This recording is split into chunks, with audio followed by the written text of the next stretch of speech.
Hola teatreros y más teatreros y bienvenidos a un nuevo episodio de La que le arre, su podcast favorito de entretenimiento desde hoy y por los siglos de los siglos. Amén. Mi nombre es Iván Pastillas y hoy tenemos otro especial de año, el recuento de lo mejor de teatro 2021. Y les voy a decir, no estamos en nuestro lugarcito de confianza, en nuestro bonito estudio, porque hoy estamos en la cabina de UC Radio, que nos prestó Davo Herrera, que técnicamente iba a estar el día de hoy en este programa, pero se tuvo que ir, y entonces pues no va a estar. Pero nos dejó su espacio y aquí se siente su alma, que eso es lo más importante. O sea, básicamente todo este espacio es su alma. Entonces no está Davo para acompañarnos, pero el que sí está es Ed Reseña Teatro, Ed Quesada. Hola. Que me va a ayudar, nos vamos a ayudar mutuamente a hacer la lista de las 10 mejores obras de 2021. Hay varias reglas que donde, mira, justo me está escribiendo Davo. ¿Qué querrá Davo? No sabemos. Seguramente decir, disfruten la grabación, dice él. Gracias, Davo. Gracias, Davo. Exacto. Hay reglas que seguir, ¿ok? Porque si no, esto se vuelve un cagadero y no queremos. Entonces, para que sea considerada dentro de las nominaciones, tiene que haber sido estrenada en 2021. Esa era mi gran duda. Porque cuando yo puse, ya después de que tú compartiste la historia, pues te pongan sus favoritas, yo puse también una cajita y me pusieron obras de otros años que habían sido reestrenadas esta temporada. Y yo en mi lista tengo algunas que me gustan mucho que volví a ver. Pero entonces esas no. Exacto, esas no. Tiene que ser estrenada en 2021 porque ya nos pasó, creo que en 2018 fue que hicimos la lista y vino Lía Rueda y puso entre las suyas Wences y La Ala y así. O sea, obras que sí son geniales, pero que ya todo el mundo sabe que son geniales, ya sabes. Entonces, no, la regla es, tienen que haber sido estrenadas en 2021. Como no hubo suficientes musicales y texto entran en la misma categoría. O sea, dentro de las 10 vamos a poder meter o musicales o texto. No va a haber una categoría por separado. Va. Duda, sí vamos a hacer como tal en un top. O sea, un top 10, o sea, tal cual. No va la 1, la 2, la 3. O sea, el top 10 entran las 10 sin orden. Sin orden. Perfecto. Eso me gusta. Sí, mejor. Es muy difícil. Sí, por sí va a ser difícil, no. Y la otra, no entran tampoco proyectos amateur o escolares. Entonces, solamente son los profesionales.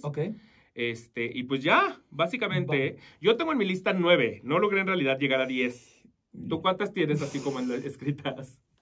¿11,000? Tengo muchas. No mames, yo tengo 9 y él tiene un cuaderno. Pero las que tengo en asterisco son 8. Entonces, o sea, son las importantes. O sea, son las importantes, pero hay otras ahí que pueden. ¿Cómo les vamos? ¿Vamos una y una? ¿En cuál sientes que vamos a convivir? Muy bien. Convivir muy bien. ¿En cuál sientes que los dos tenemos en la lista? Yo creo que hay 3 que casi puedo apostar que los dos me voy a ir con. ¿Qué es que vaya? Diga una. Vamos con una. Julieta tiene la culpa. Julieta tiene la culpa, súper, está en mi lista. Muy bien. Julieta tiene la culpa, entra en la lista de lo mejor de 2021, es de Bárbara Collio. Se presenta en el Helénico. Bueno, se presentó en el Helénico, pero ahorita de hecho todavía está. Cuando estamos grabando todavía está.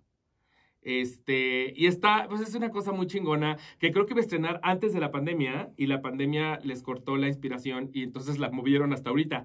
Pero básicamente trata de, son Blanche Dubois, Nora y Nina de Tranvía, La Gaviota y Casa de Muñecas.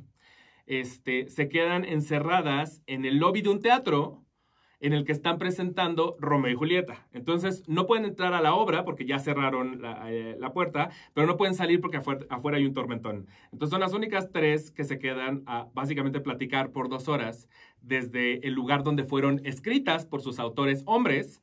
Y es muy interesante la plática que se arma, el cómo hablarían estas mujeres si en 2021 se toparan entre ellas en un teatro. Sí. Me parece súper inteligente. Súper. Sí, es súper inteligente y es como muy, o sea, como que tú tienes, o sea, uno piensa en esos personajes y tiene una idea, pero llegan aquí como que las juntas y dices, y hablando de los temas y todo, a mí, Carmen Mastache, que hacía Nora, ¿no? Ella hace Nora. O sea, se hizo muy, todas, las 3 están muy bien, muy pero también lo que logran como que al principio son estas desconocidas y esto de confiar en la bondad de las desconocidas, que es como una frase que usan. Sí. O sea, como que está muy interesante todos los diálogos que sacan y como el humor, o sea, el sarcasmo, el humor negro y estas capas, porque sí hay cosas que las entiendes, sí hay muchos guiños y chistes a las obras fuente, como le llama Bárbara Collio, Pero a ella le decía las obras ella fuente. decía obras fuente. Okay. Le decía, o sea, para ella las obras fuente, pues son un tranvía, exacto. Ajá. Entonces ella dice las obras, porque me tocó entrevistarla, y entonces ella se refiere siempre a obras fuente, cuando se refiere a las obras, para no decir obras originales, creo, esa es mi intuición, dice obras fuente.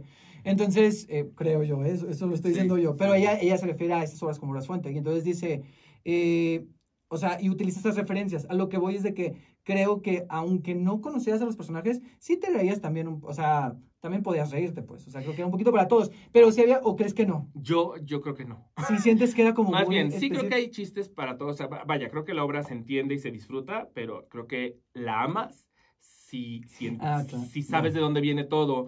Porque sí hay muchos chistes bien locales de la obra fuente. Hay muchos locales. O sea, por ejemplo, el hecho de que Blanche se la pase hablando de la luz, de que la luz está muy fuerte.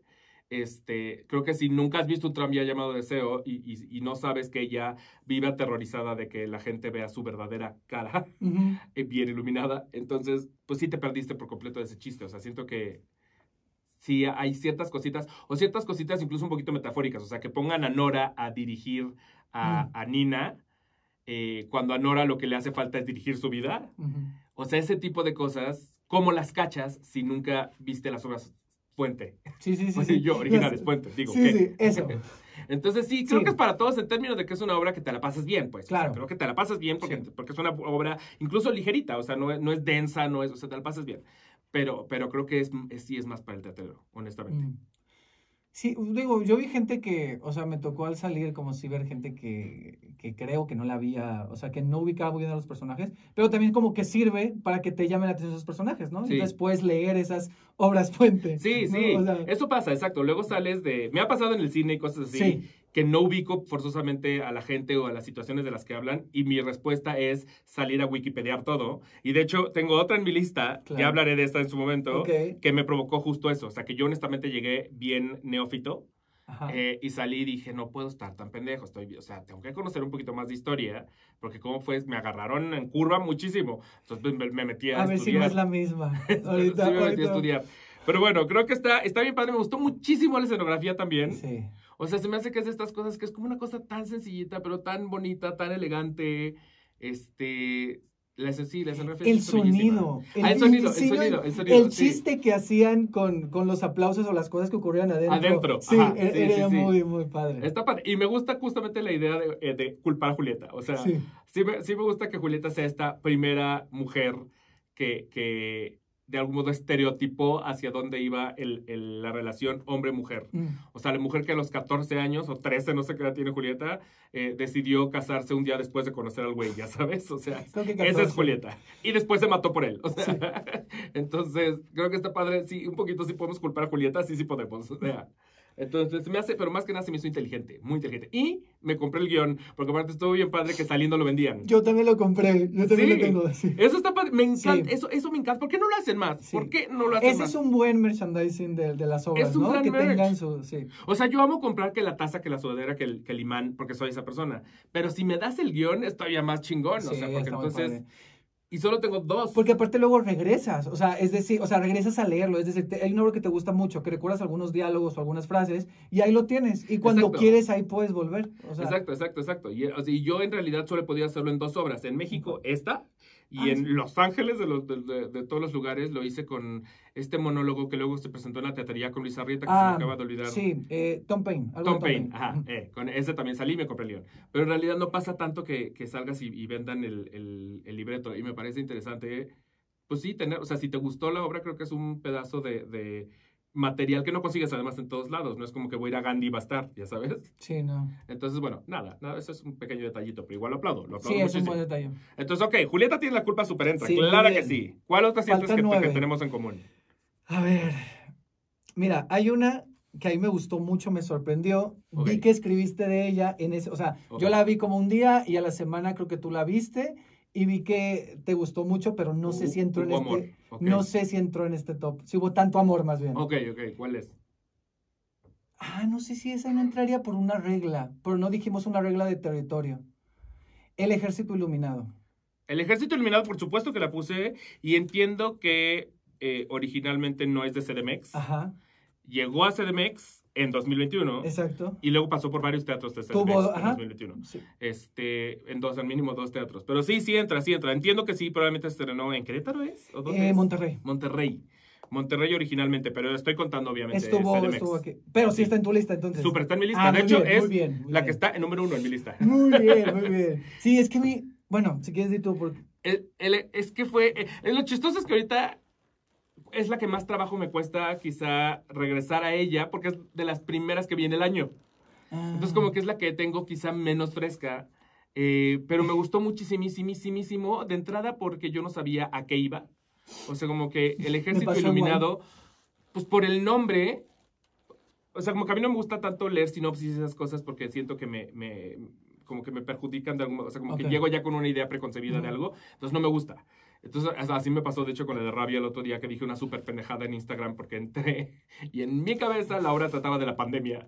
Y pues no trata de la pandemia en absoluto, pero pues eso me pasa por no saber a qué voy. Entonces llegué y yo muy seguro de mi panocha dije en Instagram, esta obra que trata de la pandemia, y luego ya tuve que disculparme y decir, Teatro Eres no trata en absoluto de la pandemia. Pero bueno, el caso es que esta me pasó lo mismo. Yo decía, pues algo va a tener que ver con la guerra. O sea, será, pues sí, alguna obra que tiene que ver con alguna de las guerras que hubo en México. O sea, como que no sabía para dónde ir, no había visto imágenes. Y la única foto que tienen, que es la del póster, no te dice nada. No te dice nada. A mí me pasó igual. Y yo pensé, más allá de guerra, yo pensé que era algo como de religión. Ajá, o sea, porque los cascos tienen como alita. Dice, el Ejército Iluminado. Y entonces, la verdad, con el nombre y el póster, a mí no se me antojaba nada. Pero algo me dio curiosidad. Yo tampoco leí la sinopsis. O sea, como que fui así. Iba igual que tú. Y creo que a lo mejor ese factor sorpresa es el que hace que aún sea mejor la experiencia. Pero yo la vi como en la cuarta fila, no sé, o sea, la vi muy cerca. Yo también la vi cerca, no en la cuarta fila, no me quisieron tanto. No hubo tanto amor hacia mí, pero pon tú que la vi como en la fila 10. Ok. Decente. Que es bastante decente. Sí, decente y traía cámara. Entonces, yo, si hay algo que sufro, lo quiero decir en voz alta. Si hay algo que sufro es que traigo mi camarita y te sientan como prensa en gallola. Y entonces mi cámara claramente no es la cámara del fotógrafo ultraprofesional que tiene su telefoto que puede acercarse así muchísimo. O sea, mi cámara tiene pues restricciones. Entonces, cuando me sientan en casa de la verga, claramente no puedo tomar fotos bonitas. Me pasó en The Prom que nos sentaron donde quisieron y entonces todas mis fotos de The Prom así salen ahí de este tamaño. O sea, entonces... Unas hormiguitas. Es unas pinches hormiguitas. Es una cosa muy culera. Oigan, fotógrafos, por favor, respeten a los fotógrafos. Pero el Ejército Iluminado... ¿Fotógrafos, por favor, respeten a los fotógrafos? Más bien, por favor, fotógrafos. Respeten a los fotógrafos. Es como ser como repetitivo en el término fotógrafo. Importa. Pero en el Ejército tomé fotos muy bonitas. Eso me tiene muy emocionado. Ahí están en el Instagram de la Aquelarre. Pero bueno, el caso es que en realidad trata de este como maestro historiador, que es una especie un poquito de Don Quijote, que está obsesionado con la idea de reclamar el territorio gringo que nos pertenece, ¿no? Exacto. Una cosa así. Me estoy tratando de acordar porque, insisto, la vi a principio de año. Yo también la tengo un poco... Y entonces decide juntar a un grupo de chavites que son como de educación especial. Son de una escuela de educación especial, ¿no? Según yo, no. Sí, según yo, todos... uno. No, según yo, todos. Entonces yo entendí. Sí, son de una escuela de educación especial. ¿Sí? No, sí es la misma, pero yo tengo mi duda de si... O sea, sé que uno es pero entonces supongo que todos. Es que Manu no se escucha, pero nos está preguntando que si estamos seguros que vimos la misma obra. Sí, porque ese uno que tú dices, que es el que tiene el pelo un poco largo, creo, ¿no? Que es la mano derecha. Sí, el que está vestido como de marinerito. El que es... no, sea, ese es de mis favoritos, por cierto, el que está vestido de marinerito. Es solo uno más. Ay, ni modo que él fuera el único. Sí, no, y el resto de sus compañeros no tiene ni siquiera sentido. Pero todavía si fuera solo, el que es la mano derecha de Don Quijote. Puede ser que no me está acordando. Sí, pero... todos son de educación especial. Entonces, de hecho, también por eso los convence muy fácil. Y entonces dice, vamos a retomar nuestro territorio. Y entonces ellos dicen, a huevo, vamos a hacer un ejército. Oye, pero si alguien la vio y dice que no es de educación especial, lo sabe, pues díganos también. Pero pero sí es, te juro que sí. Yo estoy convencido que sí es. No manches. Porque cada uno tiene como algún tema. O sea, justo el marinerito lo que tiene... Sentido. El marinerito tiene un tema con el habla, ¿no? O sea, como que... Sí, creo que... Es que también la vi hace un buen... Pero hay un autista. Sí, hay un autista. No, sí, claro que sí, 100%, estoy seguro, me estás confundiendo, claro que Perdóname, sí. Y entonces, pues, se van según ellos, en una odisea por recuperar el territorio, pero pues en realidad no tienen idea de lo que hacen. Entonces creo que ni siquiera logran realmente llegar a Estados Unidos, pero ellos están convencidos que sí, quieren tomar el Álamo, ya me acordé que quieren tomar el Álamo, y pues van de una manera muy ingenua a hacer, es tiernísima la obra porque justamente van de una manera muy ingenua y muy chistosa a hacerlo, pero la manera en la que juegan como con luces, escenografía, utilería, como todo a su favor para que nosotros vayamos viendo este recorrido.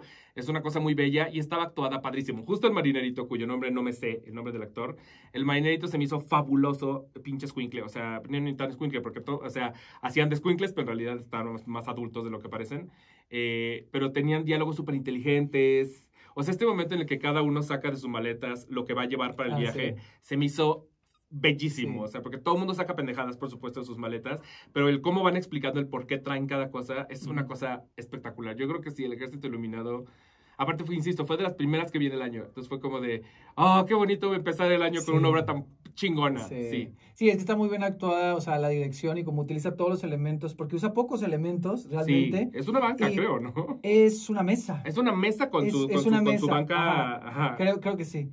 Y utiliza varios elementos. A mí en momentos, como que al principio me recordaba como a lo primero de Ricaño. O sea, no sé, como en el estilo de la dirección, con algunas cuestiones. Pero en general está muy padre. Pero sí también se siente, no sé si te pasó a ti, como que sí había algo que sentías que no era de la Ciudad de México. O sea, como que, o sea, no algo malo, o sea, no sé si, no me refiero a la forma en la que hablaban, o sea, no me refiero al acento. Pero como que había algo en la dirección, no sé, como que yo sí lo sentía fresco, o sea, como que lo sentía diferente. Lo pensé, la verdad. O sea, en su momento, es que a mí me gustó mucho porque no esperaba nada, la historia está padre, los personajes, cómo cada uno construye su personaje y cómo empatizas con cada uno de los personajes, con unos más que otros.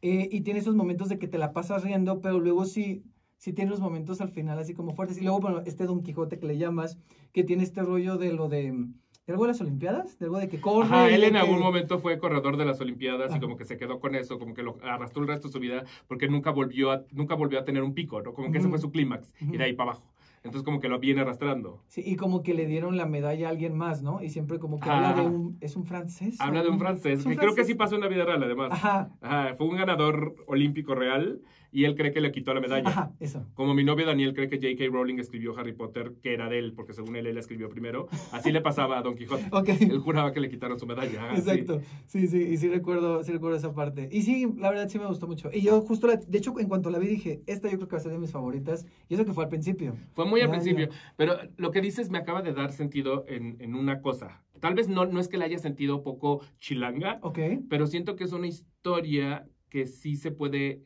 facilitar mucho para el norte, pues, o sea, porque enteramente la idea de vamos a caminar para cruzar la frontera, pues sí te habla de algo que tuvo que haber sido pensado en el norte, ya sabes. O sea, aquí no lo hubiéramos pensado así de ninguna forma.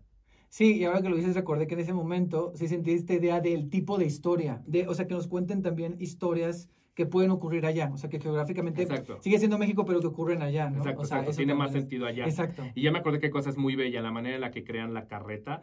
Sí. La carreta es muy bella y que cada uno está como, no sé, o sea, me gustó porque a mí me gusta mucho cuando los directores crean figuras, porque siento que es muy fácil y lo hacen mucho en el teatro en general, la idea de hacer triángulos. Entonces siempre tienes una persona para aquí, una persona para acá y otra persona para acá y así se hablan. Y siempre son triángulos, siempre son triángulos. Entonces, para mí hay un punto en el que es como, ¿dónde está la creatividad? No puedes siempre tener para la gente en triángulos. Y lo que hace el Ejército Iluminado y otras tantas de las que están en mi lista es que lo que hacen es agarrar a su elenco conscientes de que el cuerpo puede crear figuras y crear con ellas imágenes que se sientan como escaparates. Y justo la carreta era eso, o sea, la manera en la que los tenían a cada uno posicionados distintos, a cada uno un gesto distinto, una pose distinta, pero todos subidos en la misma carreta, eso era una cosa muy bella. O sea, eso es... Y eso diste en el punto, o sea, que tenía imágenes muy bellas. O sea, en general, entre las figuras que hacía, con la iluminación, o sea, había cosas muy, muy bonitas. Y me acuerdo que la chava cantaba, ¿no? Y me acuerdo que cantaba muy bonito en su momento. También me acuerdo que ella me gustó mucho, pero no me acuerdo. Y yo me acuerdo que ella cantaba un pedacito de algo y que se hizo muy bonito cuando cantó esa parte. No me acuerdo qué era, pero ella cantó. Y sí me acuerdo que cuando yo dije... qué bonito, o sea, así de, ya me gustabas, pero ahorita estás cantando, es como, qué hermoso. Que eso es muy padre, no sé, esto de cuando, no sé si te ha tocado, este año me tocó ver muchas obras que no son musicales donde cantaban. Sí. No sé si te pasó. Sí. Y hay momentos que está padre y luego dices, mejor no cantes. Sí. Pero hay otros que sí está muy padre, o sea. Sí. Hay otro en mi lista que pasó eso también. ¿Que cantaban? Que cantan, sí. ¿Y bien? O sea, ¿éxito? Sí, bien, exitosamente, sí. Okay. Sí. Bueno, entonces ese fue el ejército. ¿Algo más del ejército iluminado? No, creo que ya, el ejército iluminado, bien. Muy bien. Ok, sí. Entonces la 2. A ver. La 3. A ver, tú di una que tú creas que... O que no, como quieras. Ok, creo que es posible que la tengas, y si no, es posible que lleguemos al común acuerdo de que sí debe estar en esta lista, y es The Prom. Ah, claro, sí, la tengo. Ok. Sí está. Justo insisto en que musicales se estrenaron realmente pocos, no lo suficientes para hacer una lista aparte de musicales, entonces tenemos que incluirla dentro de la lista completa. Pero para mí The Prom es un musical, y se lo decía a, no me acuerdo quién, creo que Miguel Septién, justo el otro día, que le dije, para mí no se había visto algo así desde Wicked en México. ¿En qué sentido? Ya me dejaste con la duda. Porque las pongo a las 12 y como que... Sí, obviamente no podrían ser más distintas. Exacto. En muchos sentidos. En el sentido de lo bien actuada, bien cantada, bien montada, ajá, espectacular, grandes coreografías y lo que a ti público te hace sentir. O sea, tú escuchas For Good y escuchas Corazón Audaz y siento que te llevan a lugares similares emocionalmente. Que no forzosamente pasa con todos los musicales. Sí, no tienes razón. Entonces, sí siento que desde Wicked yo no veía algo que me hiciera salir del teatro diciendo qué orgullo que en México tengamos este musical. Porque Wicked lo logró, pero después los otros del Telcel, he salido de ahí pensando como, ay, cosas bien, cosas mal, ¿verdad? Pero no hace mucho que no salía pensando como, es que esto no le pide nada a nada de lo que está montado en ningún otro país. No. Entonces, por eso la comparo. Es la única razón, porque son incomparables. No, o sea, se me hizo muy raro, pero ahorita que lo dices, o sea, entiendo desde dónde viene. También como de esta experiencia, ¿no? O sea, como espectador. Exacto. Y como consumidor también. Exacto. Tengo una duda, ¿tú habías visto The Prom en Broadway? Yo no había visto The Prom en Broadway. De hecho, tuve la mala suerte más bien de ver la película que funciona como publicidad para la obra. Totalmente. Yo también. O sea, yo había escuchado la música. Había visto videos. Vi la película. A mí no me pareció tan mala, pero lo que no me gusta de la película es que, y lo descubrí hasta que vi la obra, es que la obra es divertidísima, pero la película como que se va a un lado como más cursi y como que descuida toda la parte de comedia. O sea, yo siento que no es chistosa. La película, como que Ryan Murphy se concentró en otro lugar, que mete nuevos personajes como para cerrar cuestiones más emotivas y como para... que tienen más que ver con el discurso, ¿no? Pero como que los personajes quedan más desdibujados. Y aquí los personajes, pues están bien. Aparte, no sé si quieres hablar del tema de la adaptación, que al principio todo el mundo estaba de... Bueno, yo estaba... Antes de eso, sí quiero decir que la película yo siento parecida a ti. Yo no la odié. O sea, yo no vi la película y dije, la quiero tirar a la basura. No. Ok. Pero tampoco me pareció grandiosa. O sea, como que yo dije, pues si este es el musical, es un musical muy medianón. Y hasta entendí por qué en Broadway le fue mal. Porque en Broadway creo que no duró ni el año en cartelera. No duró el año. Entonces como que dije, pues ya entendí por qué. Es un musical súper medianón. Y no ayudó además, por ejemplo, que Ryan Murphy tiende a hacer esto como de meter un poquito a sus amigos a todos lados. Ajá. Entonces, meter a James Corden como... bueno, que aquí se llama Benny, pero allá se llama Barry. Meter a James Corden como Barry, que yo no soy de las personas que odia a James Corden, porque sé que se ha ganado el odio del mundo, pero yo no lo odio. Tanto así de que hay firmas para que no esté en Wicked. Hay firmas para que no aparezca en Wicked de la película. Pero ya viendo el trabajo de Gerardo González, de entrada entiendes que Benny, no tendría por qué tener la edad de James Corden, así. No. Lo primerito es que James Corden le queda muy joven a ese personaje. Y justo él quería hacerse el chistosito donde en realidad tendría que salir de una manera más orgánica. Kerry Washington, con ella sí tengo muchos problemas. Siempre los he tenido, siempre, pero desde siempre. O sea, Kerry Washington para mí es un actor, desde Scandal. Para mí siempre es una actriz que actúa un poquito siempre igual. Y que nunca logra caer bien. O sea, no hay manera de empatizar con ella. Que yo sé que ¿Y con sus personajes en general? Con sus personajes en general. Okay. O sea, no sé si viste la de Little Fires Everywhere. Una serie con Reese Witherspoon. No, cuál es, no la vi. Puta, se supone que tenías un poquito que empatizar con su personaje. Yo decía Reese Witherspoon. ¿Ella salía en la obra de American Son? Ella está en la obra de American Son y lo mismo. ¿Ves la obra de American Son? Que está también creo que en Netflix. Sí, yo vi la versión de... ¿Tú la viste en Broadway? No, nunca la pude ver en Broadway y vi la obra. Netflix. Ajá. La de Netflix. Ajá. Y me pasó lo mismo, que es como no estoy logrando que tu punto me llegue porque me estás cayendo tan mal que ya no me interesa lo que tengas que decir. Y entonces lo mismo pasa con... Ella hace el papel de la señora Green, que te tiene que caer mal en un principio, pero eventualmente llega a este punto en el que entiendes que viene de ser una madre y de amor a su hija y que todo su pensamiento en realidad va más por ese lado que por un lado forzosamente homofóbico. Kerry Washington nunca llega a eso. O sea, siento que Kerry Washington es nada más molesta y de pronto al final baila. O sea, es como... Entonces, y se ve rara e incómoda bailando. Y se ve rara e incómoda bailando, exacto. Sí, porque siento que Kerry Washington le caga hacer esas cosas. O sea, siento que a ella como... le gusta la seriedad, ¿ya sabes? O sea, como que de hecho no le gusta que le hagan reír y así. O sea, siento que lo peor que le puedes hacer es contarle un chiste. Sí, y al final le ponen ese vestido y se ve como muy hasta caricaturesco el personaje y ella se ve incómoda bailando y se ve todo raro. Entonces y como la muy película no funciona. No. Y lo peor es que yo he escuchado comentarios de gente a la que yo le he dicho, ay, tienes que ir a ver The Prom, y me contestan, ay, es que vi la película y no me gustó mucho. Y a todos les tengo que explicar, no te vayas por la película, no te quedes con la película, olvídate de la película. Así, a la Jim Carrey y Kate Winslet en Eternal Sunshine, tú desaparece la película de tu cabeza y ve a ver la obra, que es otra cosa y que vale mucho más la pena. Y la obra, además, sí, hablando de la adaptación, yo tuve una conversación con Brenda Santabalbina previo al estreno de la obra, porque Roberto Cavazos puso en Twitter que no entendía por qué regionalizar una obra cuando el punto del teatro es que te haga viajar a lugares. Y yo estuve de acuerdo con él y entonces por supuesto lo reposteé y le puse como estoy súper de acuerdo contigo, la chingada. Y entonces Brenda me escribió y me puso, yo no estoy de acuerdo, yo creo que las regionalizaciones funcionan. Entonces tuvimos toda una conversación en la que yo le decía, funcionan a veces sí, a veces no. Y ella defendía, pero pues sí, pero es que el público mexicano se tiene que identificar con ciertas cosas, bla. Obviamente ella viniendo, estaban todavía en ensayos de The Prom, viniendo de saber que pues The Prom está toda regionalizada. Y yo ya sabía que The Prom estaba regionalizada y sabía por qué estaba defendiendo ella ese punto. Pero yo en ese entonces decía, yo no estoy confiando en que The Prom lo vaya a hacer bien. Porque desde el momento en que la conferencia de prensa te dicen, esto va a suceder en Salamanca, Guanajuato, dices, cabrón. Esto suena que podría ser muy peligroso en términos de que podría ser fallido a madres. Y es cero fallido. O sea, es increíble la manera en la que a cada chiste lograron darle la vuelta para que se sienta mexicano, inteligente y poco corriente, porque aparte también sucede mucho en las regionalizaciones, como en Young Frankenstein. O sea, en el joven Frankenstein, pues claro, la regionalización la hacen los Masca Brothers, se siente corrientísima madres, o sea, todos los chistes son como, híjole, este es el chiste de Televisa 1982, entonces, pues no me gusta, pero aquí lo hacen muy inteligente, o sea, el hecho de que ahí donde en la original tienen a Applebee's, aquí pongan a Vips, y no solo pongan a Vips, sino jueguen con el nombre de Vips para decirle el VIPs. Puta, se me hace una cosa brillante, o sea, es así, pinche brillante, o sea, y me encanta también que se haya fijado en su propio elenco y que hayan dicho, vamos a hacer chistes sobre nuestro elenco. Justo. Habrá quien no los entienda, habrá quien vaya al teatro y no entienda qué está pasando y nada más diga, pues es algo chistosito, pero cada chiste está pensado por una razón. Al Guana lo chingan con Me Caigo de Risa.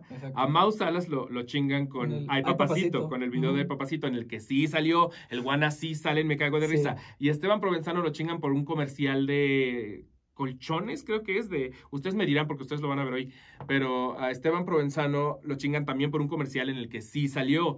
A Angie, bueno, el papel de Angie es Chicago y también Marien salió en Chicago. O sea, como que, no sé, o sea, se me hace muy inteligente.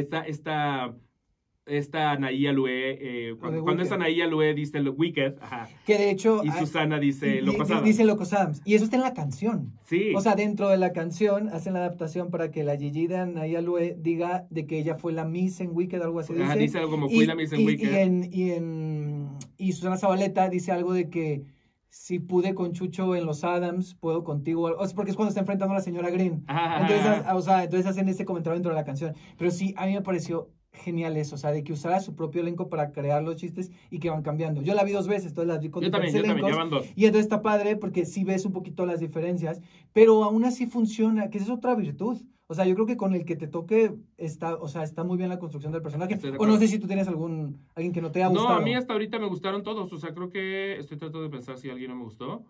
Pero no, me han gustado todos, solamente no. Yo no he podido ver ni a Esteban Provenzano como Trent, ni a Paola Escalera como Alesa. ni a, ay, la que va a salir hoy de Emma, que no es Brenda. Miranda Labardini. Miranda. A ellos no los he podido ver. Entonces no tengo una yo solo vi a Paola Escalera, pero no he visto ni a Miranda ni a Esteban. Pero tú sí viste a Majo, de Angie. Sí, vi a Majo de Angie, me gustó mucho. ¿Sí? Majo de Angie. Yo no la he visto. Mucho, le da una cosa, es que es muy chistoso porque Marienne es como una figura muy bonita y sexual como per se, o sea, como que siento que es esta muñequita, y Majo más bien viene de un lugar un poquito más salvaje, o sea, como que mientras Marienne es hermosa y etérea, Majo es un poquito más como aguerrida y salvaje. Entonces, sí lo hace distinto. Y las dos creo que funcionan. A mí me gustaron las dos. Me gusta, en general, sí creo que no sé si tiene eslabón débil. Especialmente en el ensamble. O sea, suele suceder que el ensamble es el eslabón débil. No, pero el ensamble es el eslabón súper fuerte. Es el mejor eslabón del mundo. O sea, el ensamble está en otro pinche nivel. Pero es que ese ensamble tiene una energía y una potencia. Yo grabé un video que todavía no ha salido, pero para mi canal. Y digo algo que cuando estábamos grabando los que estaban ahí se rieron porque y lo dije muy honesto. Dije, es que con ese ensamble te dan ganas de vivir. O sea, tú los ves y dices, no manches, o sea, es que están muy cañones. Y no solo como bailarín, o sea, sino estos tracks que les tocan de personajes hacer. Sí. O sea, todo en sí lo que hacen y esa energía y como esa fuerza que tienen. El final del primer acto, o sea, cuando ellos están como atrás. Ajá, y que a mí me da piel chinita el final del primer acto. Sí, es muy fuerte. Porque acaba de pasar una cosa culerísima. Sí, muy fuerte, exacto. Y justo te dejan en este momento espantoso, culero, humillante. Y justo cuando crees que se va a ir a negros, o sea, que es como aquí ya es el momento en el que pues ya me destruyeron la vida, ver a negros.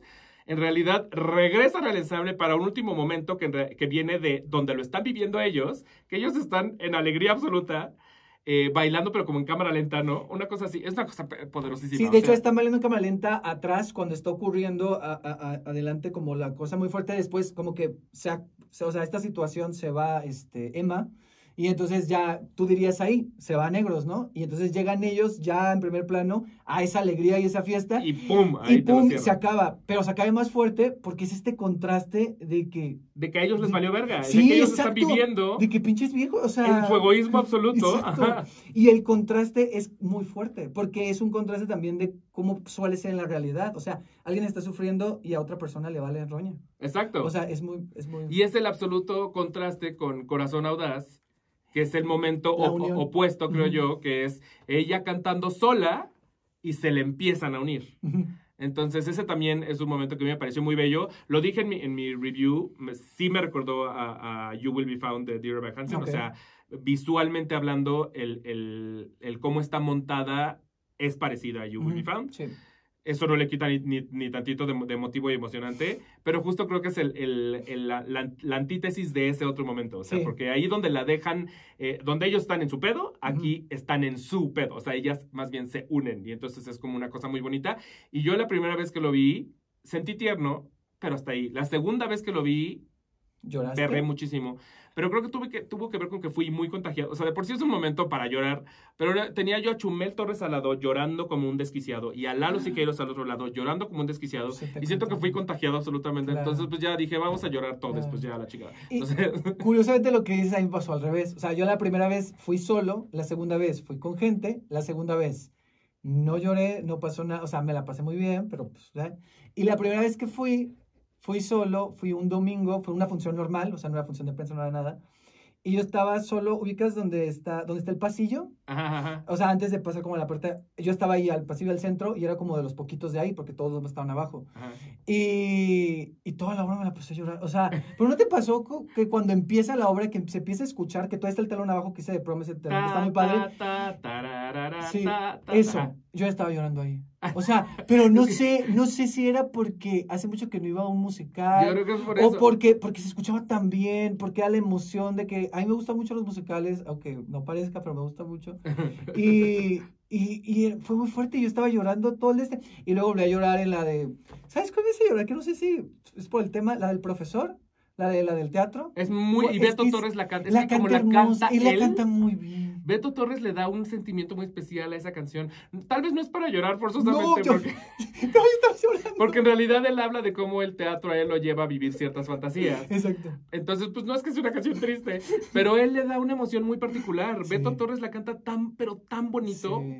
Sí. Y aparte, creo que el único momento silencioso de la obra. O sea, todo el resto de los números en realidad tienen mucho movimiento, mucha acción. Claro. Incluyendo el de Corazón Audaz, que empieza muy sencillito, pero luego ya empiezan a aparecer cosas y gente y bla. Sí, y en ese Beto Torres, es Beto Torres sentadito todo el número. Sí. Entonces... sí, es muy... y también como que, o sea, musicalmente también es como más para tener esa pausa, justo antes de ir a lo que viene. Porque también pensaba en el otro número, que a mí esa canción cuando la escuchaba en inglés no me gustaba, que es la de Barry o la de Benny, y aquí Gerardo González lo hace increíble, que también es un número un poquito pequeño, pero ahí él sí baila, y hay algo ahí con una luz. Esta luz que exacto. Y no, y que la luz representa como a esta persona que baila con él, ¿no? Sí, o sea, como esta persona con la que nunca pudo ir a un prom o a un baile. Bueno, este rollo de mejor me puesto el baile ya. Es que a veces le dicen el prom y a veces el baile de graduación. No te pasa esto como, pero a veces no estorba, no creo que sea problemático. Según Miguel Septién sí, pero según yo no. Él sí dice que cree que el musical debió llamarse La Graduación. Pero yo no estoy de acuerdo. Yo creo que la marca es de prom y tuvieron que dejar. Es que es por la marca, sí, o sea, justo. Como Wicked, justo. O sea, Wicked no le iban a poner perversa. O sea, como que malvada, como decía malvada. Así decía Ana Paola. Decía, entonces, no. Sí. En la canción de... Por primera vez en mi vida me siento malvada. Sí, exacto. Sí. Pero bueno, yo entiendo por qué le dicen The Prom. Y creo que aparte nos regaló revelaciones muy cabronas. O sea, yo no conocía a Brenda Santabalbina. Fue una novedad para mí desde que hicieron el Sits Probe. Y en el Sits Probe ella canta Corazón Audaz precisamente y fue como, ¿quién es esta niña? ¿Qué pedo? O sea, todavía no pasaba la obra, todavía no nada, era su primera presentación y aparte ella luego en el aquelarre dijo que ese día estaba muy nerviosa y aún así me robó la atención por completo, o sea, así fue como de, ¿quién es ella? Ya para cuando llega a la obra es muy impactante verla en acción, o sea, es muy, muy impactante porque tiene una voz que es como muy especial. Yo le decía también, creo que a Miguel Septién, es que todo lo hablaba mucho con Miguel Septién recientemente, le decía, es mi nueva Itza Terán, casi 2 horas, dice Manu, es mi nueva Itza Terán en términos de, y se lo decía a Miguel, no tiene nada que ver la una con la otra, no podrían cantar más distinto, actuar más distinto y ser más distintas. Pero hace mucho no sentía yo el efecto Aitza, que es sentarme en una butaca y decir, ¿quién vergas es ella? O sea, entonces en ese sentido, es mi nueva Aitza Terán. Sí, cierto. Justo que las comparas en ese sentido, me pasó igual. Yo cuando vi Aitza la primera vez la vi en El Rey León de Nala, y fue así como de... Y cuando la vi en los últimos 5 años, fue así como de, no mames, o sea, sí muy fuerte. Y con Brenda me pasó igual. Yo no vi el Sits Probe, entonces yo llegué directo a ver en la función. Y la primera canción que canta, sí está súper fuerte. Y cuando llega Corazón Audaz, ya es así como de... Pero aparte de la voz, y creo que lo comparte con Aitza, es esta forma de... Yo no sé mucho de música, pero esta cuestión de que es alguien que canta muy bien y que aparte transmite mucho. Porque a veces, o sea, tiene como esto, o sea, es una cantante, va a sonar raro, pero es una cantante muy cantante, actriz muy actriz. O sea, ¿sí me entiendes? O sea, no, es como que o sea, ahí están las dos cosas, pues. Y eso lo sientes. Ahí, sí. Y es muy fuerte. Esa revelación fue muy fuerte para mí. Y ¿a quién más no vi? Pues el ensamble, bueno, hay uno de Urinetown, que es Diego Meléndez, que es espectacular, que me da mucha risa que la que le dijo, yo no sé bailar, y tú vas a la obra y dices, güey baila cabrón. O sea, baila súper bien. Baila espectacular y dijo, no, yo no sé bailar. Y yo, ay, no mames, Diego. Aparte tiene una energía, no manches. Una energía desbordada. Tú estabas el día porque vi que contaron la anécdota de lo del saco, del cabello. Yo no estaba. Yo sí estaba. Entonces, cuando escuché que le estaban contando, yo dije, claro, yo estaba ahí. Y cuando pasó es que yo no me había dado cuenta, como todo es tan grande, o sea, hay muchas, es un número, es casi al final, ¿no? Y están pasando... Según es el final. Sí, es el final. Sí. Están pasando muchas cosas, yo me doy cuenta, y mi amiga con la que iba me hizo, oye, estaba preocupada, se la atoró, no sé qué, están atorados. Y yo estaba viendo, y no zafaba, y yo, ¿qué está pasando? Pero una vez que lo zafa, vuelven a recuperar como si nada, y te quedas así. Pues tienen que, ¿no? O sea, sí, no pero la forma, o sea, pero mi amigo y yo como si nada, o sea, sí, como si nada hubiera pasado. ¿Has visto ese video de cuando se cae Beyoncé en el escenario, pero se cae como 17 escalones, y aún así se levanta como si nada? Pero rueda así las escaleras, ¡pac! Y se queda tirada, y como que dice, ¿cómo salvo esto? Entonces, se levanta pero se queda arrodillada y empieza a mover la cabeza como si fuera parte de la coreografía y luego ya se para y sigue bailando. Pero pues es que sí, ¿no? Como que no tienes muy de otra. Pues güey, síguele, porque aparte lo vas a hacer más obvio. Claro. Si te volteas a ver a los demás como cuando pierdes el ritmo en payaso de rodeo, ya sabes que empiezas a ver a tus compañeros como, ¿en qué parte íbamos? Entonces pues lo haría más obvio. Al contrario, qué aplaudible de ellos. Me hubiera encantado verlo, me hubiera encantado. Y de hecho la gente se dio cuenta, o sea, y yo aplaudí, me acuerdo en ese momento. Claro, hasta la pues, más como risa, de, sí, claro. Pero eso también, o sea, esta cuestión de cuando hay un error y cuando lo resuelven, o sea, que hasta te da gusto, ¿no? O sea, como público y estás como de, ay, muy bien, muy bien, muy bien. O sea, como que respiran todos. Sí, claro. Es como, ¿No fuiste al estreno de Sol en la Oscuridad? No, ¿qué pasó? En el estreno de Sol en la Oscuridad, no sé si ya les pasó en más funciones, pero hay un momento en el que tienen que prender, y es muy importante que prendan un pinche cerillo, porque está en absoluta oscuridad literal el teatro, o sea, se apagan todas las luces, y se supone que la única luz que va a entrar es un cerillo. ¿Así empieza? No, así casi acaba. Y el que le toca prender, el que yo vi es Marco de la O, pero lo hace también Luis Gatica, ese personaje es al que le toca prender el cerillo, y nosotros nada más lo oíamos hacer el chic, chic, y el pinche cerillo no prendía, y no prendía, se sintieron como 3 horas de cerillo no prendiendo. Probablemente en la vida real pasaron 40 segundos, pero es de esto que sientes largo, porque te estás dando cuenta además que no está prendiendo y que seguramente los actores en escena han de estar puta madre. Entonces sí, salimos comentando, más que la obra salimos comentando el cerillo, Daniel y yo como de, oye, el momento del cerillo. O sea, sí, porque fue muy notorio. Pero bueno, para mí la otra gran revelación de The Prom es Ana Sofía Quintanilla, que es esta niña de 17 años que es la amiga de la Jennys. Yo le digo la Jennys a la mala. Es la otra mala, Carly. A la que en la que el número de solo amemos, a la que le hacen 1000 preguntas y que ella contesta todo muy lentamente. Está increíble. Esa pinche escuincla, cómo me hace retiene esa escena para hacerte reír. No tiene, o sea, las otras escenas tiene para bailar y desbordarse y lo que tú quieras y pequeños diálogos. Pero es esa escena a la que le dicen, esta es tu escena, niña. Y se lo toma muy en serio. Y lo da todo, o sea, es muy pinche chistosa. Muero por conocerla en persona, porque siento que es la persona más divertida del mundo. Se me hizo cagadísima. Y tiene 17 años, o sea, es impresionante. Eso no sabía. No ubicaba su nombre, pero sí. Es algo que me refería cuando decía que el ensamble creo que todos hacen sus personajes, o sea, los personajitos que les tocan hacer muy bien y tienen sus momentos. Sí. Pero ese momento, el de ella, sí está increíble, porque es la antesala a la canción, ¿verdad? Es como la escena previa a la canción. Sí, todavía le está haciendo preguntas, el personaje de Trent le está diciendo, verdad. Si yo fuera a hacer el papel de Carly en la película de Carly. Sí, exacto. Y entonces ella tiene que describirse a sí misma y luego es la canción. Es justo como la antesala. Sí, justo. Chistosísima. Chava Coronel, a mí siempre me ha gustado cómo baila, o sea, desde Vaselina, yo decía, este niño baila muy bien. Nunca lo vi en Cats, pero en esta que se avienta incluso como pasos de voguing y que se tira al piso con un dead drop, me parece fabuloso. O sea uno del ensamble bailando Vogue en escena me parece una cosa increíble. O sea, como que siento que sí hubo muchos momentos de revelación para mí. Yo no ubicaba, por ejemplo, y estoy mal, yo sé que estoy mal, a Samantha Salgado. No sé en qué más ha salido, seguro sí la he visto. Espérate, ya me dejaste en duda. No, Samantha Salgado sé que según yo ahí hubo una cosilla en Casi Normales, porque era la cover de Susana Zabaleta. Y sé que hubo, sí, pero donde... Es que la vi en otro lugar, pero no me acuerdo. Tengo una duda, a ver si me dijo una burrada. Según yo, ella no era la Mimi original del Rent de México. O sea, la de Rick Rubin. Creo que ella era la Mimi original. Yo nunca vi esa Rent. Yo vivía en Mexicali y tenía 10 años. Yo también, era un bebé. No la vi.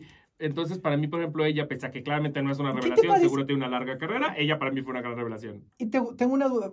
Yo escuché muchos comentarios como de que sentían que ella estaba sobreactuada. O sea, amigos Al contrario, su acting me parece muy bien y me parece muy fuerte, porque es que no quiero revelar cosas, pero hay un momento ya muy al final de la obra donde ella tiene una plática ya más de corazón a corazón con su hija, porque al principio ella es fría, severa y es un iceberg.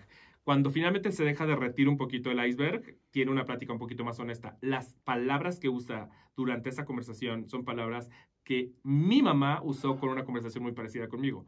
Entonces es muy fuerte oírla tan retratada en una escena porque dije, es que viene de un lugar tan real que yo puedo atestiguar que a mí me dijeron lo mismo. O sea, entonces es muy fuerte. Y yo creo que ella lo hace muy bien. O sea, a mí no me parece sobreactuada. Creo que su personaje Bueno, de hecho, en realidad, si nos vamos a sobreactuados, pues sobreactuados están todos. Sí, claro, porque claro, que digas, exacto. Gigi es naturalísima. Sí, no, justo porque es esta idea, pues, pero más bien, o sea, como que sentían que ella estaba en otro tono. A mí lo que me parece, yo la vi 2 veces.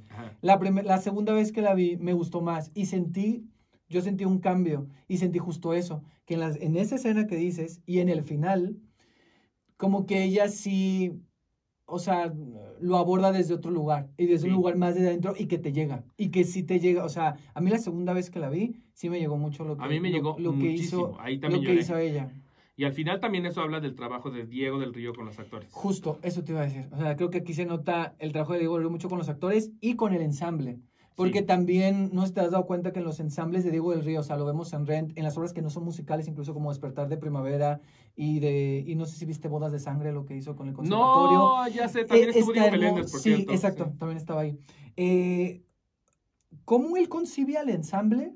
O sea, no como algo que está ahí de adorno, o sea, como algo que tiene la fuerza y que lleva el momento, sí, pues sí, que lleva la fuerza de la obra o de la historia, del momento.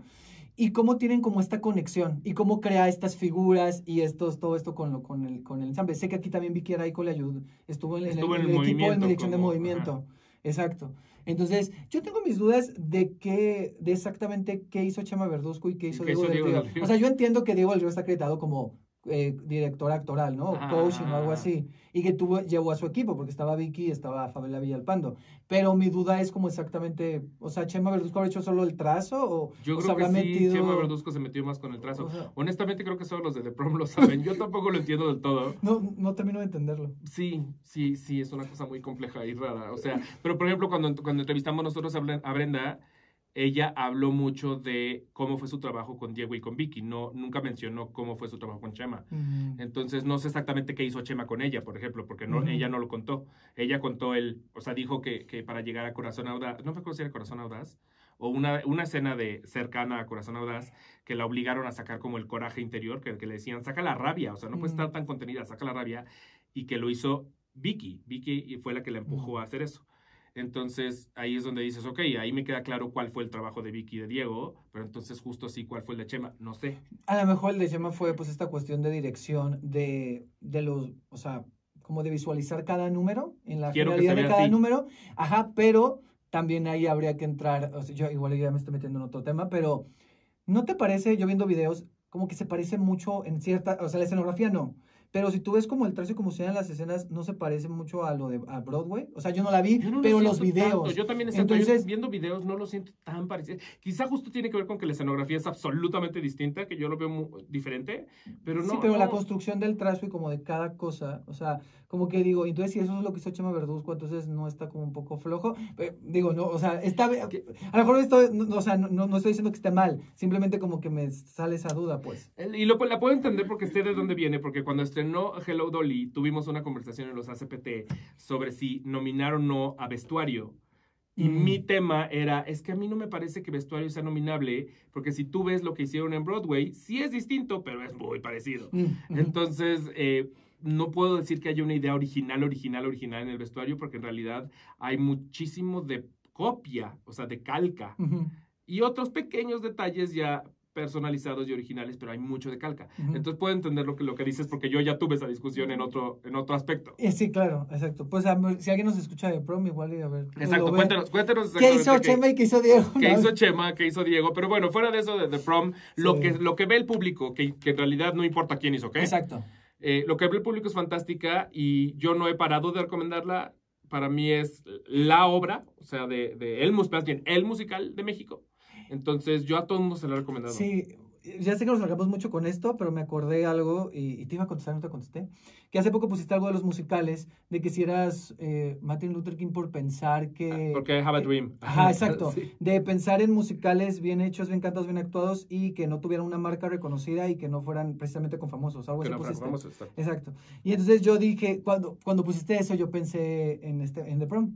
Y dije, The Prom nos va a dar luz o oscuridad en cuanto a este tema, porque creo que es un ejemplo al que tú dijiste. El problema y lo triste es que si Prom se va pronto y no llega a llenar, va a darles la razón a los productores que traen Aladdin. Y yo, o sea, me pone... Me pone triste el tema, me voy a poner, no a llorar, pero es un tema fuerte. No a llorar, pero tal vez sí. Ese tweet salió de ahí. O sea, el tweet salió precisamente de The Prom, de una conversación que tuve con alguien que me dijo lo que hicieron con The Prom fue suicidio. O sea, quisieron hacer algo, sí, muy padre, muy bonito, muy vamos a traer The Prom, pero nunca pensaron en el público mexicano. Entonces pusieron un musical que la gente aquí no conoce, pusieron actores que la gente aquí no conoce, lo pusieron a un precio que pues es alto para un musical que la gente no conoce, entonces fue un suicidio. Y yo decía, es que para mí no fue un suicidio, para mí fue un riesgo. Exacto. O sea, no, que creo que vienen de un lugar quizás si quieres parecido, pero en realidad es distinto decir, voy a tirar el dinero a la basura y me vale, voy a tratar de ver si esto funciona, porque si sí funciona, es una apuesta que vale mucho la pena tener. Exacto, y creo que es un riesgo que puede que puede generar un cambio, y que Exacto. Si funcionaría, puede decir, ok, les funcionó, vamos a apostar, Exacto. Y vamos a traer Dear Evan Hansen, o vamos a traer Waitress, o vamos a traer otras cosas, ¿no? Exacto. O sea, creo que exacto, pero sí, ahora yo creo que también las últimas semanas he visto que le están echando muchas ganas, que entre las promos, que la promoción, que han ido a la televisión, que han ido a muchos lugares, y pues espero que les vaya bien. Yo fui a una función así normal y pues no estaba tan... Es que también ese teatro es un teatrote, es imposible llenarlo. Bueno, sí, a menos que seas no puedo levantar. Pero si no, en realidad es un teatrote que no puedes llenar fácil y que se ve vacío muy fácil. Sí, exacto. Porque pese a que en realidad puede haber bastantes personas, como es tan grande, pues se ve vacío. Entonces, pues sí tiene ese problema. Y justo lo que tú dijiste me dijo la persona con la que platiqué. Me dijo, el pedo con que hayan puesto The Prom es que van a alejar al resto de los productores de querer hacer ese tipo de productos, porque los demás se van a dar cuenta que no funciona. Sí, o sea, yo digo alejar o acercar, o sea, yo esperaría que acercar, pero tú fuiste hace poco, ¿cómo lo vi? Fuiste una función, es que yo fui... Lo mismo, o sea, vi un teatro que pues lleno no estaba. Ok. Pero es que a mí me ha pasado muchas veces en los CCTs que los he visto vacíos, no vacíos, pero no llenos, con muchos tipos de obras, porque también ahí vi, por ejemplo, Emilia y su globo rojo, que Alex Go dijo, vamos a montar en un CCT, y pues llegabas y había 50 personas en un teatro para 1,500, pues se veía ultra vacío, o sea, oías el aire.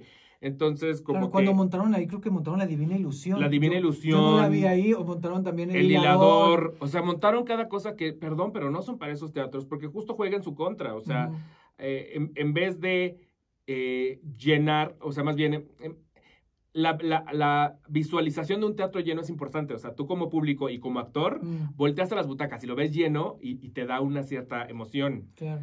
Pero insisto, el CCT no necesita realmente estar vacío para verse vacío. Simplemente es tan grande que con que tenga gente que podría ser suficiente, igual se va a ver vacío. Entonces yo tengo ese gran conflicto. Honestamente no sé cómo les está yendo en números, pero también lo que me decía esta persona, y también tiene muchas razones, si tú estás sacando póster tras póster tras póster que dicen descuentos, descuentos, descuentos, descuentos, tu mensaje a la gente es estoy desesperado. Ya. Bueno, sí, cierto. Y a la gente no le gusta lo estoy desesperado porque no crea FOMO. O sea, el FOMO es pensar, tengo que ir a ver esto de lo que todo el mundo habla, que es precioso y maravilloso y que no cualquiera entra. O sea, le tienes que dar esa sensación de, no es para cualquiera, chavo. Como Aladín. Entonces, como Aladín. Como, bueno, ¿cuándo has visto no me puedo levantar un letrero de 40% de descuento? Nunca. Y si los hay en masquerito, o sea, te exacto. Lo venden como más en suspiro. Pero aquí lo gritan mucho, entonces como que yo siento que ese es un error un poquito básico de The Prom, que es como, tal vez no deberían estarlo súper gritando, porque le dan a entender al público, esta no es una obra privilegiada, o sea, como que no es... Es demasiado para cualquiera. Como casi que le estás rogando al público de ven a vernos. En lugar de decir, mira, estamos acá. Exacto. Que no tiene que ver con si la obra es buena o mala. Exacto. Es un marketing que quizá no funciona. Y también para mí, al final del día, yo vengo de la comunidad LGBTQ+, que sabemos, se sabe, se conoce, que somos súper leales y súper compradores de todo. O sea, ¿por qué? Porque nos gusta gastar. Y nos gusta ser estrellas y nos gusta sentirnos como que tenemos nuestras cosas. Y por algo es que tú ves La Más Draga, que no es el mejor de los realities en absoluto, es una producción bastante pinche y aún así la volvimos ultra famosa. Entonces, por lo que yo digo es, ¿por qué The Prom no se ha acercado con ese público? O sea, es increíble que el otro día tuve una conversación con, no sé si ubicas a Gerudito. Sí. Pero Gerudito es un personaje famoso e importante dentro de la comunidad LGBT. Y le dije, oye, ve a ver The Prom. Y me dijo, ¿qué es The Prom? Y yo, ¿cómo no? La información no le ha llegado a él. Y si no le ha llegado a él, ¿a cuántos más no les ha llegado? Siendo que son el público al que va dirigida. Entonces creo que hay un problema de comunicación ahí porque tu público meta, el que te podría llenar los teatros, el que podría hacer de esto, no se está enterando qué estás haciendo mal. Ahí sí te lo tienes que preguntar. Entonces más bien creo que ahí sería como igual y menos anuncios, menos pósters de promos y más ir a ciertos espacios y más enfocarte al público que sabes que va a ser fiel, como tú dices, ¿no? Exacto. Pero bueno, obviamente, Super tiene que estar en esta lista para mí. De hecho, yo al menos es el único musical que tengo en la lista. Yo también. Es el único musical que entró este año. Qué triste. Pero el próximo año estrenan. Yo puse una lista de 11 en el Aquelarre, pero creo que son más. La vi ayer, la lista de 11. ¿Qué otro crees que falte? Alguien me escribió y me dijo... Te faltó este. Sí, pero no me supo decir el nombre. Solo me dijo, hay uno que está ensayando ya Rogelio Suárez, que no es ninguno de los que tú pusiste. Y yo, cabrón, me agarró en super curva. No tengo idea de cuál me está hablando. Yo tampoco. Ni idea. Entonces, aparentemente hay otro más. Pero, pues, no sé. Y el de Morris que no se ha anunciado. Hay otro, ajá. Hay uno de Morris que está no es ni qué plantón ni Plantón ni Amor. Ajá, hay un secreto. Amo. ¿Es amor? Es amor. ¿Amor o amo? ¿Amo? ¿No es amo? Ay, puede que sea Amo. Ya creo ni me acuerdo. Que es Amo, Amorada Mexicana, una cosa así. Algo así era. Sí, pero bueno. Sí vi la lista de los 11. Que hay varios que ya habían estado, ¿no? Que son regresos, como Ghost, como Urinetown. God knows. Bueno. God knows qué plantón. Que sí vi así todo así de, ¿por qué traen esto? Estamos regresando a 1900, no sé qué. Pues es que de por sí, o sea, si yo tengo un problema con Cats, por supuesto que voy a tener un problema con la imitación mexicana de Cats con plantas. O sea, es por supuesto. Nunca lo había visto así, pero tiene todo el sentido. Sí, pues yo estoy seguro que de ahí salió, porque aparte salió muy cercano a. Sí. Entonces, claramente alguien mexicano dijo, eso funcionó allá, vamos a hacer lo mismo, pero con elotes, o sea, y no me parece que sea lo más correcto, porque no te dice, este musical que no te dice nada, que nada más es un número tras número de... qué bueno, no es necesario. Es nada más un número, igual que Cats, o sea, es número tras número de las plantas presentándose una tras otra. Sí, bueno, o sea, es presentación de personajes y cada una canción. Sí. Es Cats con plantas. Es Cats con plantas, es real, es muy real. Por eso mi tema. Yo me sentía mal por no haberlo visto, pero no, puedes siquiera escuchar algunas, no todas las canciones son buenas. La de la Hiedra Venenosa es buena. Todo el mundo dice, y si la escuché, está padre. Pero ni siquiera el resto de las canciones son buenas, entonces...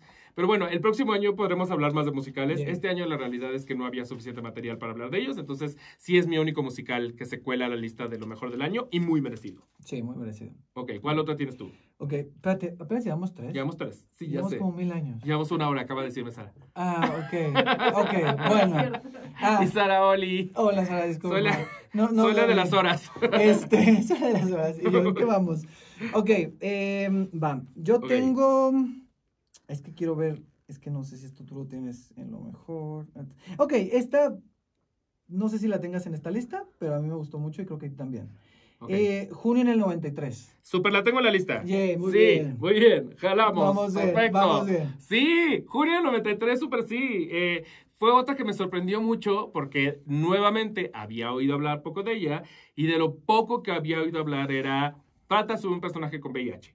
Entonces, pues también mi cabeza se fue a un melodrama, como que dije, voy a ir a ver esta obra sobre este güey moribundo, sufriendo, Y en realidad que tenga VIH es una característica del personaje, pero no, de eso no va la historia. Exacto. Y eso me gustó. Sí.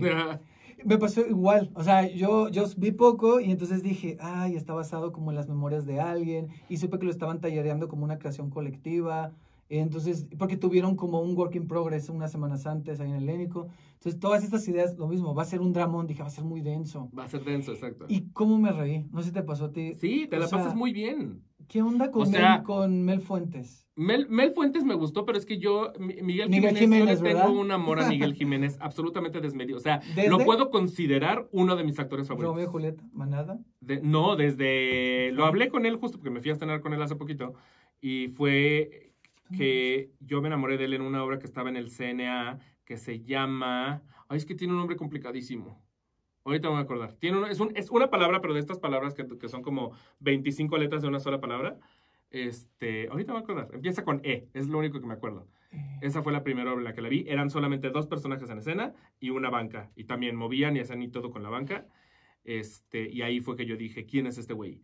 Y aquí justo lo que tiene Miguel en específico es que es todo lo que puede ser en la obra. O sea, es desde el macho veracruzano al que le maman la verga con esta actitud como de, pues sí, como de macho pendejo, hasta Juan Gabriel, hasta el reportero teto de Televisa. O sea, es que lo hacen ser todo. O sea, él entra y sale de distintos personajes una y otra vez. Se está moviendo continuamente y no hay un solo personaje que se parezca al otro. Son muy opuestos. O sea, como que lo reta a decir, ese es el rango que tiene Miguel Jiménez y ¡pum! Ajá. Y te puede dar desde momentos súper tensos, súper dramáticos, como cuando le toca hacer, no me acuerdo cómo se llama el personaje, pero el tenista, que tiene pues los momentos. Obvio, al final del día la historia es más sobre el tenista y el protagonista. Junio. Exacto, entonces ahí es donde él puede soltarse a momentos más dramáticos, a cuando es precisamente el reportero de Televisa, que es absoluta comedia. Claro. Entonces sí, te ríes, te la pasas bien, y especialmente con él. Y Baruch a mí también me pareció un ser humano genial. Un ser humano genial que creo que puedo cargar así. Está cabrón. Sí. De hecho, le dije a Miguel, güey, en las escenas que tienes de baile con él, o sea, de coreografía más que de baile, decíamos, güey, si te pasas tantito de la mano, se te vuela, o sea, lo vas a volar del teatro. Que ahí yo ya lo había visto en Beautiful Julia, no sé si lo viste ahí también. Me dijo Miguel, porque yo le dije, ¿dónde lo he visto? Y me dijo, en Beautiful Julia, y le dije, es que yo tengo un problema con Beautiful Julia, que es que yo me enfoqué muchísimo en ella y en Ulises Galván. Y los demás para mí un poco se disolvieron, tengo que aceptar. Entonces no ubicaba yo a Baruch de ahí. Pese a que sí lo vi, no lo ubicaba de ahí. Aquí él sí se hizo notar. Sí. O sea, obviamente, el protagonista. Aquí ya lo vi por primera vez. Sí. O sea, ya puedo decir que sé quién es. Sí. Y me pareció muy especial también lo que hace. Sí, lo hace muy bien. Que por cierto, no te estoy corrigiendo, pero me corrigieron. Me tocó entrevistarlos a la Beautiful Julia este año. Y yo así de, hola Baruch, no sé qué. Y cuando vi que él decía Baruch. Entonces se pronuncia, entonces él lo pronuncia como Baruch o algo así. Pero para mí fue muy, ¿Nombre hebreo? No sé, pero, o sea, digo, no es por corregirte, pero yo también decía Baruch y cuando llegué a la entrevista yo, hola Baruch, no sé qué. Y vi que los demás, no sé si él dijo su nombre una vez o alguien y lo dijo diferente y yo, ay, perdón, ¿cómo se dice? ¿Puedes decir cómo se pronuncia tu nombre? Baruch. Y yo, ok. Baruch, ok. Ajá. Chistoso porque el apellido es Valdés, pero... Okay. Sí, exacto, es como raro. Bueno, así yo he visto que luego se lo mencionan, o sea, cuando se refieren a él dicen Baruch. Entonces, Baruch, no digamos. Entonces supongo que Baruch, o sea... Pero sí, para mí fue una grata sorpresa con el 93. Y creo que están muy bien, o sea, Miguel Jiménez, Baruch, Mel. Como yo no conocía a ella, se me hizo muy divertida, o sea, el personaje de la mesera... De Venus, o sea... Amo que el personaje de la mesera... Esto es una cosa que siempre admiraré, tanto de Mel como de las meseras de los biscuits de Álvaro Obregón. De verdad me parece muy admirable la manera en la que sirven el café y van subiendo la mano. Porque alguna vez lo intenté, dije, le voy a hacer a la mesera y tiré. Hice un pinche cagadero, por supuesto que empecé a tirar el café por todos lados. Entonces es una habilidad y un don mucho más complejo del que creen. Y Mel lo hace con una facilidad. Sí. Felicidades, Mel. No que quiera yo decir que tu actuación no fue maravillosa, pero ese detalle en específico... Yo te daba el Oscar por eso. Y ella juega bien padre. Y yo no sabía, esto también me enteré cuando me fui a cenar con ellas, que Venus, en la vida real, porque ya ves que todo esto está basado en las memorias de Alejandro Reyes, ajá. Es la Vogue. La Vogue es Venus en la vida real. Yo no sabía eso. Ajá. Y estaba muy... Y yo me enteré porque me dice Miguel, saliendo de la función, como si yo supiera, me dijo, güey, el otro día vino la Vogue a vernos. Y yo, ay, qué padre. Lo dejé ahí como pues fue una celebridad. Pero a verlo, para ellos significa muchísimo. Para ellos significa muchísimo. Yo no entendía, o sea, como que él estaba muy emocionado. Y yo, bueno, pues qué padre que vino la Vogue. Claro. Pues, qué cool. Oye, qué fuerte. Y no fue sino hasta que nos fuimos a cenar que empezaron ellos a decir, güey, y cuando Venus estuvo ahí. Y yo, no mames, que Venus los fue a ver, güey. ¿Quién? Y me dice Miguel, te dije, la Vogue. Y yo, pues es que no había entendido que ella era Venus. Ella es Venus de la vida real. Y que justo en la obra dice, Venus sigue viva aunque la mató. Venus sigue viva, o sea, y muy viva, ahí está. Spoiler, perdón. Baby spoiler porque en realidad es un detalle que no existió. Exacto. Sí. Pero sí, sigue viva. Está ahí. Qué fuerte. Oye, qué buen detalle, ¿eh? Qué buen detalle. Qué interesante. Dato curioso. Pueden vivir con ese dato curioso. Yo no sabía, pero... Y para alguien que si les gustó mucho la obra, creo que también era otra dimensión. Era otra dimensión. Y también se crean muchas figuras con esa obra. Sí. Desde el primer momento hasta el momento en el que los ponen a bailar, desde antes de la tercera llamada. Sí. Y que están haciendo como estos pasos kabuki, precisamente. hasta el resto, o sea, lo que hacen con las bancas para que se supone que ellos van caminando como por un sendero, eso me parece bellísimo, o sea, siento que justo hay figura tras figura. Sí. Y es muy chistoso porque te han dado tantas figuras durante la obra que cuando los ponen en una línea, hasta se siente refrescante y novedoso, pese a que es una línea. Pero como no te le están dando todo el tiempo, como en la clásica obra en la que siempre están alineados, aquí sí te hacen ver la línea como algo diferente. Sí, claro. Sí, porque tiene una variedad. O sea, la dirección creo que utiliza muy bien, o sea, como... porque al final de cuentas es como utilizar las piezas, pues, o sea, estas bancas, ¿no? Porque también utilizan muy pocos elementos, o sea, estas bancas y de repente algunas cosas que se van abriendo, ¿no? Que para que salga la mesa, que salga cuando sale el reportero y todo eso. Pero sí, está muy... Bellísimo momento, por cierto, ¿eh? El que sale que estás viendo la televisión. Sí. Es una televisión, está muy cabrón. Está muy padre. Pero lo que decir es que en general se me hizo como muy creativa. O sea, una apuesta muy creativa. O sea, como que, y volviendo al inicio, esto que decías de la idea cuando dicen, es una obra que puede tratar este tema del VIH y se va a ir por un lugar. Pero tanto temáticamente se va a explorar otras cosas y como en el montaje lo que hace, porque yo cuando la vi, yo más bien, antes yo pensé que iba a ser como algo más experimental y no es, o sea, sí experimenta con varias cosas, pero es narrativo, o sea, te está contando una narración, pero estas figuras, estas imágenes, ciertos momentos de la luz, o sea... Y no sé si es mi imaginación o casi no tiene música, o sea, tiene música en ciertos momentos. Tiene música en ciertos momentos, un poquito como el teatro kabuki, ¿no? Exacto. Y de hecho la música se va a esos momentos. Exacto, pero en otros no, o sea, no. La música, los momentos, porque sí tiene momentos fuertes y que son como muy, muy crudos, te lo deja así, o sea, no quieres sobredramatizar con la música. Pero esto también está muy padre que juega con el dualismo de la sexualidad que puede tener el momento más brutal. Porque, amigues, hay un golden shower y yo nunca olvidaré que hay un golden shower. Porque es estas cosas que dices... Ya puedo ponerlo en mi lista de cosas que vi en el teatro, un golden shower. Entonces, o sea, ese momento brutal y humillante y fuertísimo de la sexualidad cuando se va a lugares muy oscuros. Y también te retrata la sexualidad cuando se va a lugares muy bellos y cuando lo hace desde un lugar de platónico, por así decirlo, se convierte no en sexo, sino en coreografía. Y ahí es donde bailan Miguel y Baruch. Eso está bien padre. Y es padrísimo. Entonces, que te dé estos dos perfiles, o sea, desde esto puede ser un baile y el baile más hermoso que has visto, hasta una cosa denigrante a madres, gráfica y denigrante, me parece que juega muy bien con esos dos polos. Sí. Que la coreografía me recordó poquito nada más, pero obviamente son cosas muy diferentes. Pero en Medea, la Medea que hizo Ilse, ubicas la de Mauricio... Sí, la de Mauricio García Lozano. Que creo que era ella y Raúl Villegas, y que hacían Pero era violenta, era más violenta. Y aquí es amorosa. Exacto.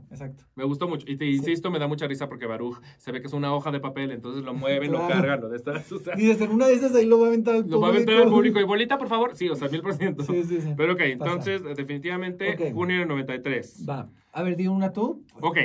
Yo sé una. Voy a hacer una pregunta. ¿Tienes en tu lista, esto es como jugar Adivina Quién, ¿tienes en tu lista una de Miguel Septién? Sí.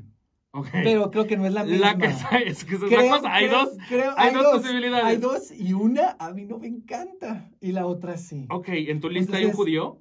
En mi lista hay un judío. Ok, la mía también. Sí, muy bien. Visitando al señor Green. Muy bien. Oye, estoy de acuerdo. Ciudad Luminosa a mí me gustó. Ok.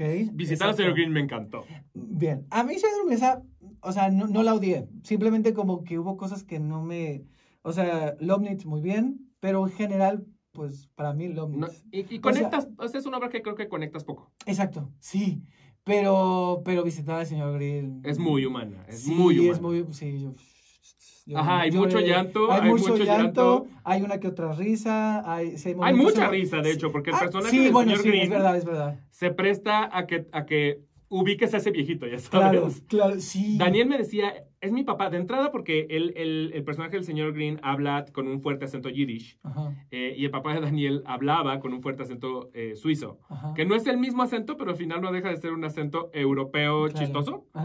Entonces, y las cosas que sí, especialmente mi suegro tenía maneras de hacer hacía mucho como movimientos con las manos, que yo vi a Lomnitz, yo no vi a Fernando Canek, Pero Lomnitz las hacía igualitos. Entonces Daniel me decía, es que es mi papá. Y ahí es cuando dices, ese viejito que está retratando existe, súper existe. O sea, estos movimientos de mano eran de mi suegro, lo que me hace pensar que está muy bien estudiado el trabajo de Lomnitz, porque es como, sí pensó en incluso los movimientos de una persona que viene de Rusia, que viene de esos países, o sea, cómo se expresa con el cuerpo, porque es muy distinto que nosotros hagamos cosas como chinga tu madre como mexicanos, a que le hagan así como italianos. Sí. Y lo que hacen en los judíos, los rusos, justamente los que vienen de todo ese lado, pues tienen sus movimientos. Sí, y eso es, habla de un trabajo muy profundo en el sentido, porque a veces cuando haces a personajes así, te puedes ir nada más a la voz, ¿no? Exacto. Y entonces él se va también a la corporalidad, o sea, al cuerpo,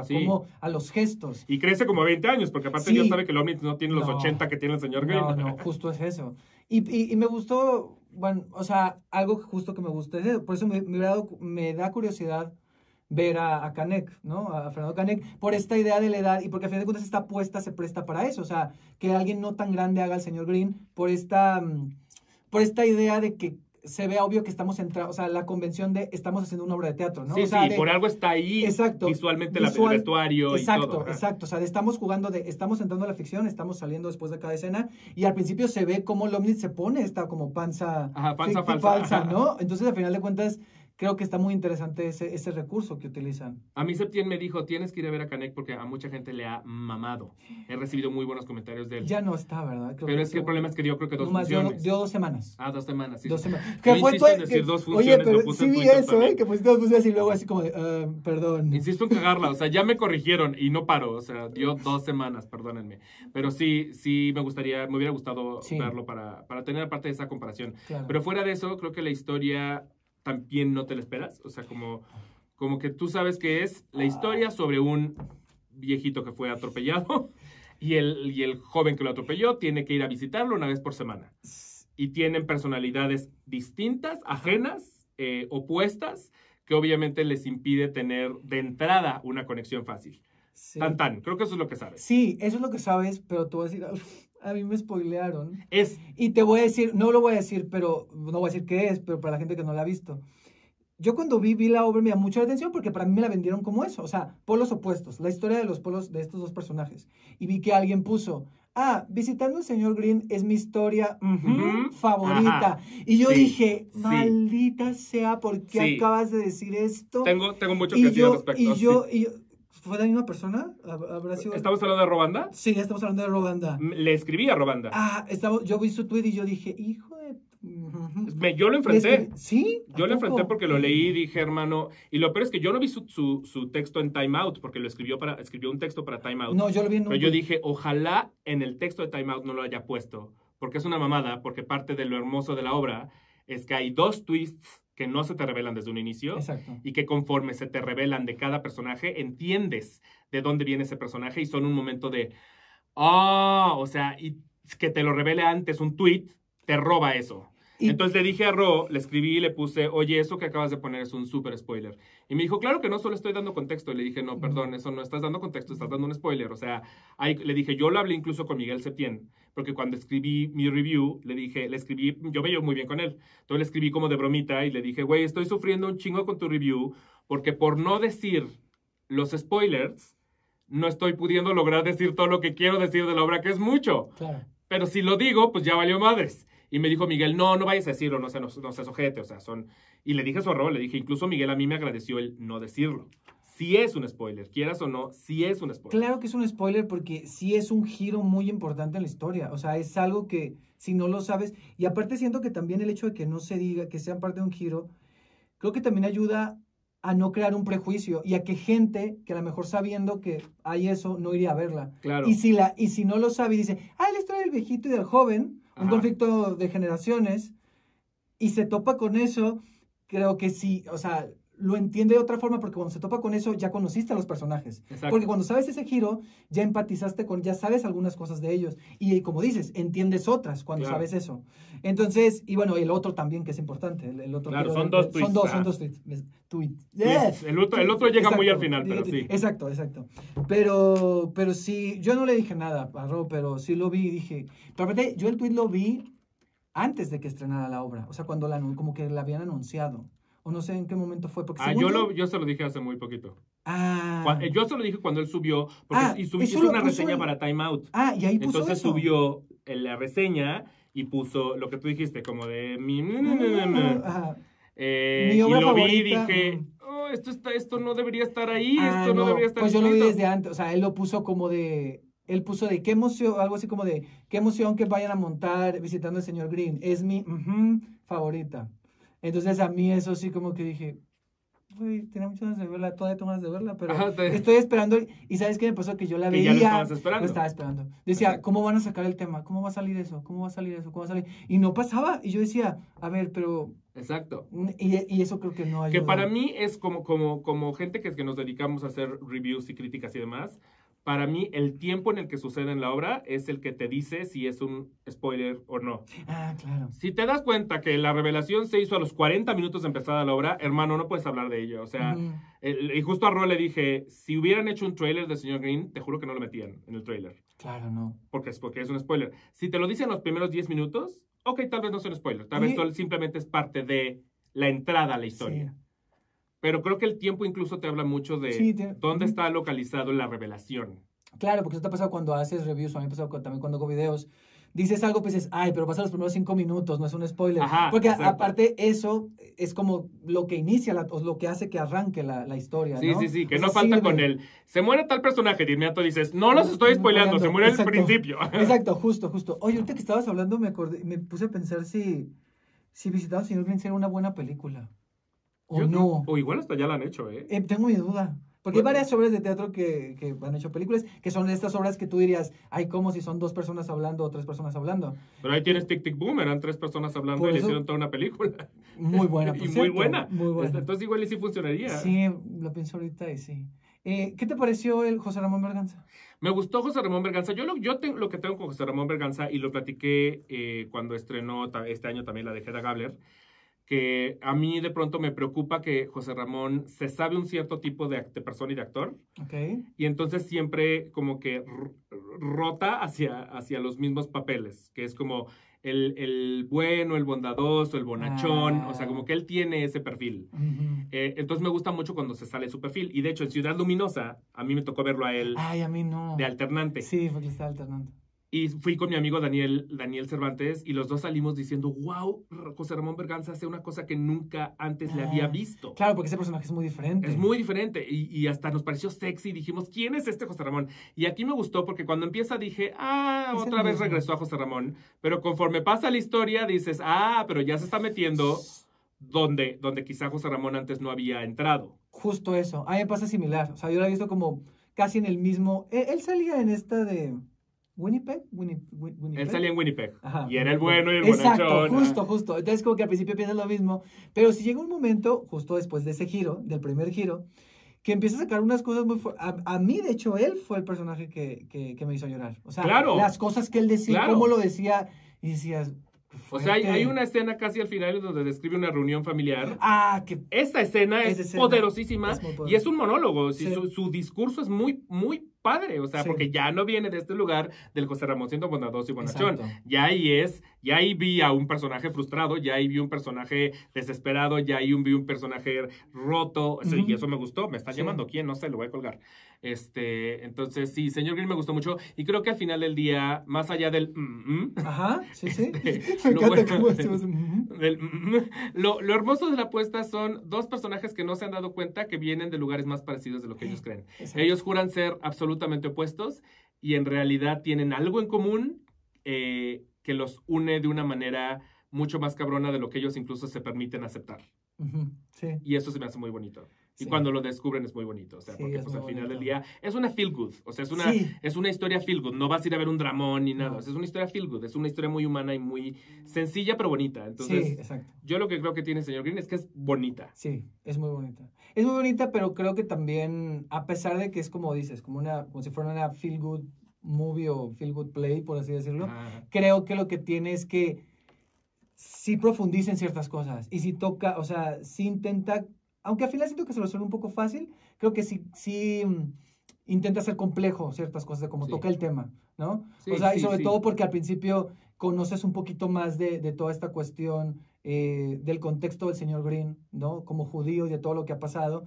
Y entonces, no quiero spoiler, pero esta parte donde dice algo como de, es que es difícil ser judío, algo así dice, y dice el otro, no, es difícil otra cosa. Entonces se me hace muy interesante como eso, pues, o sea, que sí es bonita, pero no es, o sea, no es bonita como que digas, pues sí, es como otra, o sea, si te deja algo, y sobre todo, a mí lo que me deja es como de, porque me habían dicho al principio, es que creo que alguien me había dicho de que pareciera que la obra podría sentirse como que ya no es vigente, pero yo creo que es súper vigente. No manches, o sea, como vigente. Que lo dices, o sea, Y más porque nosotros no lo vivimos desde ese lado, o sea, al final del día, al final del día hay gente muy ortodoxa en sus religiones, y que lo vive que sí lo vive de esa manera. O sea, yo conozco amigos judíos que viven la religión, o sea, que yo estoy seguro que si se casaran con uno judío, por ejemplo, en sus familias lo desheredan, sin un problema. Eso todavía pasa hasta el día de hoy. Sí, eso pasa. Y por otro lado, también hay familias muy conservadoras y muy cerradas que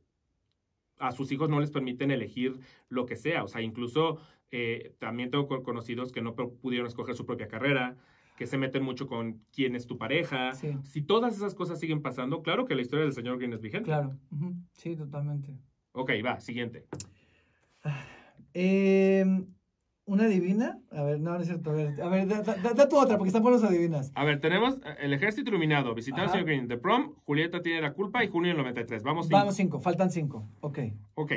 ¿Quieres decir algo? Voy a poner sobre la mesa. A ver. Una que a mí me parece una cosa muy hermosa y que además en tiempos de pandemia nos dio un bonito abrazo que necesitábamos. A ver, es que bueno. Duró mucho tiempo en cartelera. Ya sé cuál. Y es Puras Cosas Maravillosas. ¿Puras Cosas Maravillosas o Pequeñas Grandes Cosas? Pero dijo Pequeñas Grandes Cosas. Sí, yo dije... Puras Cosas Maravillosas es Pablo Perroni. Sí. Pequeñas Grandes Cosas es María Garza. Ok, Pequeñas Grandes Cosas, perdóname. Sí, yo dije así de, pero esa no está pues es que esas pinches 3 palabrejas de amor, porque las 3 vienen de ser 3 palabrejas de amor, perdóname. Pequeñas Grandes Cosas, ¿estás de acuerdo con que esté en la lista o no? Claro que sí, estoy de acuerdo. Ok, entonces la puedes poner. Pero aunque tengo que decir algo, yo conozco, no sé si tú conoces a alguien que no le haya gustado. Yo conozco una persona y tuve una discusión muy fuerte con esa persona porque no le había gustado. Y esa persona dijo que para él era de las peores obras que había visto en su vida. ¡Wow! Y fue muy fuerte porque yo la vi con esa persona la tercera vez que la había visto. O sea, yo la vi 2 veces, la tercera vez fui con este amigo y él dijo que era una de las peores obras que había visto. Pero no se tiene que ver, él dice que no, que él es guionista. O sea, él hace guiones, él ha escrito guiones de cortometrajes, así. No sé si esta visión tiene que ver, no sé. Yo la vi también 3 veces. Él dice que no.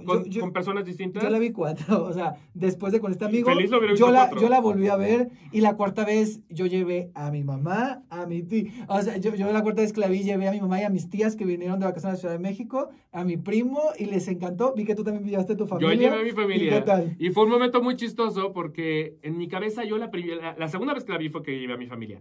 La primera vez que la vi yo estaba pasando por una depresión súper fuerte, súper fuerte.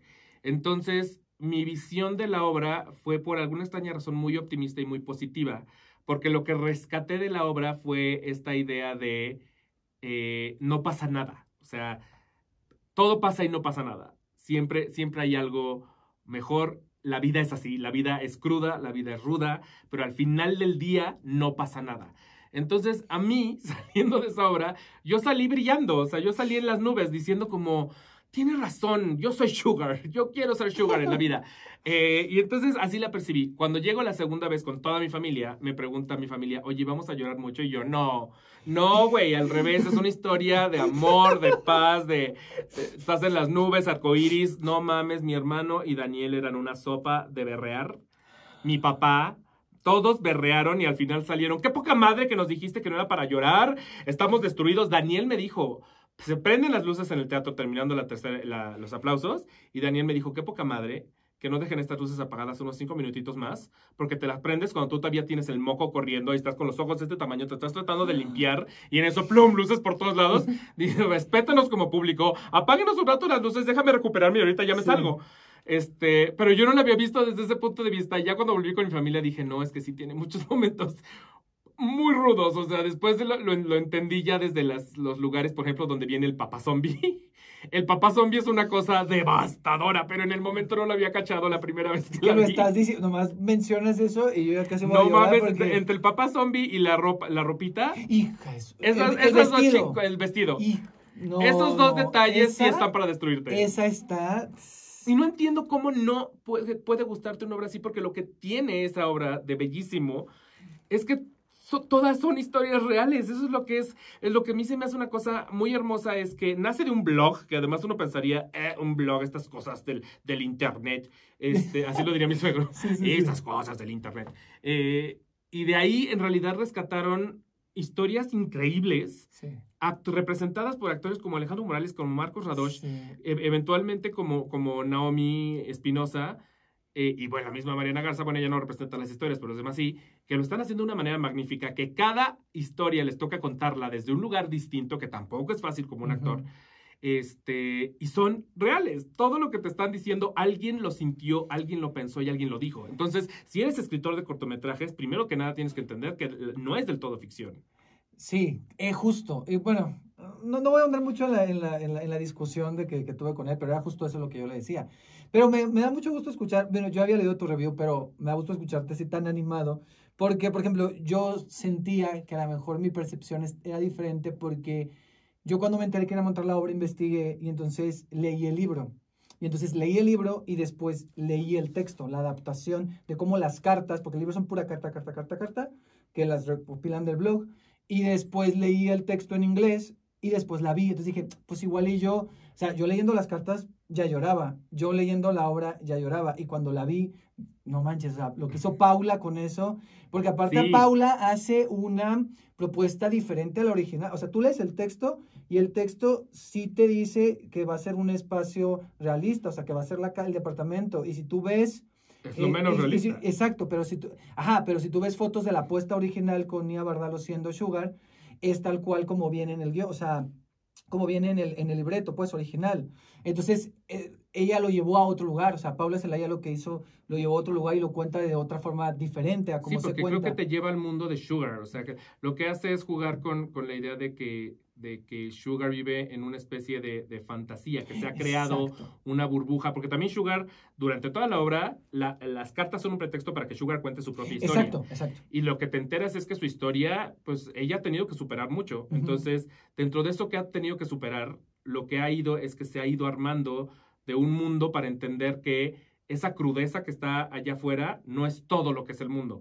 Entonces, creo que por eso es muy bonito que te lleven al lugar de fantasía de Sugar, y toda la obra sucede en este bosque encantado. Sí. A mí la propuesta me encanta, me parece muy bonita. Y visualmente, aparte, se veía hermoso, o sea, era muy bonito. Visualmente es hermoso. Es que tiene muchas cosas, y las actuaciones también, o sea, lo que hace Mariana Garza, lo que hace... No sé si te tocó ver a Daniel Bretón en alguna ocasión. Nunca, siempre vi a Marcos. No, pero a mí me tocó ver a Daniel Bretón como en el track de Alejandro Morales. Ah, yo creí que él solamente alternaba con Marcos. Hacía los dos. Ah, no, igual solo vi a Alejandro. A mí me tocó ver a él en Papá Zombie. Entonces era muy interesante porque pues sí, o sea, yo ya he visto 2 veces a Alejandro Morales en Papá Zombie, y ver a Daniel Bretón sí fue diferente. Lo hace pues, desde otro lugar, pero en general esa carta, yo creo que esa, la del vestido que dices, y cuál otra podría ser mi favorita, la de... A mí me gusta mucho donde ella dice algo como, es que no me acuerdo cuál es, lo del primer, ¿eso será spoiler? Yo creo que ya no es spoiler, de entrada ya no está cartelera. No creo que vuelva próximamente, porque duró mucho. La de cuando dice que termina con su primer esposo y que dice que escuchaba la vocecita que le decía vete, y que empieza a decir todo lo de los vete. Ajá. Esa y la del pájaro, la del abuelo. Sí. Esas también serían mis favoritas, yo creo. Que esa está muy fuerte, la del abuelo. A mí la que me pegó en su primer momento, que te digo que yo estaba viviendo ese momento, y entonces me gustó lo que dicen, es también que la del personaje de Alejandro Morales. Me pegó más lo que responde Sugar que lo que él dice, pero que él dice algo así como... A la chingada todo es la chingada, o no me acuerdo cuál es. Qué chingados, exacto. Que él simplemente está muy decepcionado con la vida, y entonces su respuesta para todo es que chingados. Exacto. Y lo que le responde Mariana Garza, bueno, Sugar, eso fue lo primero que a mí me pegó en una era en la que yo estaba en qué chingados. O sea, yo vivía atascado en el qué chingados, entonces me lo respondió a mí un poquito. Entonces eso fue un buen momento, porque aparte no responde desde un lugar de negatividad, al contrario. No. Porque, insisto, creo que Sugar tiene esa belleza que es, sí, yo fui heroinómana y me pasaron un chingo de cosas y perdí a mi mamá y bla, pero no por eso me detuve y no por eso se acabó mi vida, o sea... La vida continúa y yo he encontrado maneras y aquí vengo a compartirte mis maneras de cómo se sigue uno con la vida. Ok, ya nos vamos a la siguiente. Ok. Sin prisa, solo... Ok. Grant, deja nada más de cambio aquí porque 6. ¿Esta el fue la pendejo sexta? de yo puse puras cosas maravillosas. Entonces deja que había aquí a pequeñas grandes cosas. Ok, faltan 4. A ver, necesito ver cuáles tengo yo aquí. Ok, yo tengo 2. Bueno, no sé si quieres que diga... es que tengo una que no sé si tú la tengas en esta lista. A ver. Tengo 2 que sé que tú reseñaste, que hiciste un review. Ok. Y que no sé si las tengas aquí. ¿Puedo decir las 2 o digo una nomás? Para entrar? A ver, di una trivia. Una trivia. Acerquémonos a ella. Así, a ver Acerquémonos a ver si ella. la tiramos. Foro La Gruta. Ok, ajá, tengo una de Foro La Gruta. Ok, tienes una de Foro La Gruta. Esta que tienes de Foro La Gruta. Ajá. Es que esta ya es muy directa. ¿Es teatro documental? Sí, ¿tiene que ver con Argentina? Sí, sí nombres está. de combate. Nombres de combate. Personajes, nombres de combate. Ok. Hemos acordado en casi todas. Nombres de combate. Fue ¿qué, la obra que justo te decía que me sentí ultra pendejo. Yo también. Yo iba con una amiga y me dijo, me está gustando, pues ya es que hay intermedio. Y me dice, pues no intermedio, me está gustando, pero no sé nada. No sé nada. O sea, ¿qué pedo? Porque la realidad es que en México nadie nunca se ha molestado por enseñarnos la historia de Latinoamérica moderna. Exacto. Entonces, pues no sabemos nada. Es una obra que escribe, súper interesante, porque la escribe y la dirige Martín López Brí, después de entrevistar a sus propios papás y tíos. Uh-huh. Los personajes de la obra son sus papás y sus tíos, contando la historia de cómo escaparon de la dictadura de Argentina para llegar a México. Pero pues mucho de la historia sucede tanto en Argentina como en Bolivia. Y entonces cuentan un chingo de cosas que yo dije, verga, todo eso pasó en Argentina y Bolivia. Y yo no tenía idea. Entonces sí salí y dije, tengo que investigar, estoy estúpido. O sea, ¿cómo es posible que no supiera que todo esto pasaba ya? Porque aparte son cosas que dices, esto tendría que saberlo el mundo, ¿no? O sea, está big fucking deal, no es como cualquier pendejadita. O sea, no es así como de, no, pues pero prohibieron las faldas en Argentina. No, o sea, eran las pinches matanzas. O sea, de que qué pedo. Entonces, está muy fuerte y ahí mi dios de la actuación es José Carriedo. ¿Qué onda con él? Hijo de la chingada, o sea... Bueno, para mí, yo puse un tuit de eso. El final... El final, cuando lo tienen sentadito. Sí, no. ¿Y qué le está nada más viendo a la distancia? Sí, o sea, ¿llorando? Sí. Lo tengo de sticker, solo quiero que sepas. Ni siquiera es broma. Te lo voy a demostrar. Porque obviamente le tomé una foto porque dije, esta cara no la voy a volver a ver en mi vida. Es que es muy fuerte ese voy a mandarla al grupo para que... Ok. Para tener una razón para usarla. Ok, perfecto. Es que ese momento... no, tengo el sticker de José Carriedo llorando en Nombres de Combate. Y lo uso mucho. Quiero que sepan que es mi sticker favorito de tristeza. Oye, es muy bueno. ¿Qué pedo? Se me hace un actorazo. Ya sabíamos que era un actorazo desde hace mucho. Porque de entrada en 8 columnas demostró ser brutal. Pero aquí es como... llega a lugares muy padres porque empieza siendo el personaje más ligero, quizá. Sí. Pero termina con mucha oscuridad. O sea, ese personaje es muy denso. Y aparte es muy interesante porque es el personaje que de alguna forma habla mucho del teatro. O sea, su personaje tiene que ver con el teatro. Entonces, claro, todo lo que dice, porque el teatro en ese momento histórico, lo que significaba para él, lo que significaba para la gente que estaba ahí, y cómo el hacer teatro, pues era un acto político, pero también era un acto como de escape, o sea, como estas dos cosas. Pero sí es cierto, empieza muy ligerito y terminas destruyendo. O sea, sí. Y también tiene momentos muy hermosos porque pese a que es una historia justo documental, es como que viene de teatro documental, lo cual la podría llevar a ser muy testimonial, o sea, como de actores casi sin moverse, ¿no? O sea, como que la puedo ver perfecto en sillas iluminados, así como si estuvieran en un interrogatorio. En realidad sí juegan mucho con el espacio, o sea, el momento de las banderas, por ejemplo, se me hace increíble, o sea, visualmente es una cosa muy padre, toda la idea de tener proyecciones durante casi toda la obra de momentos reales y las fotos que van colgando. Las fotos, los objetos, o sea, utilizan una cámara que, o sea, es como, están contando algo y lo están medio ilustrando, pero también le están dando otro significado con ciertos muñecos o cosas que están moviendo y como una cámara de un celular está grabando ciertas cosas o ciertas expresiones de los actores.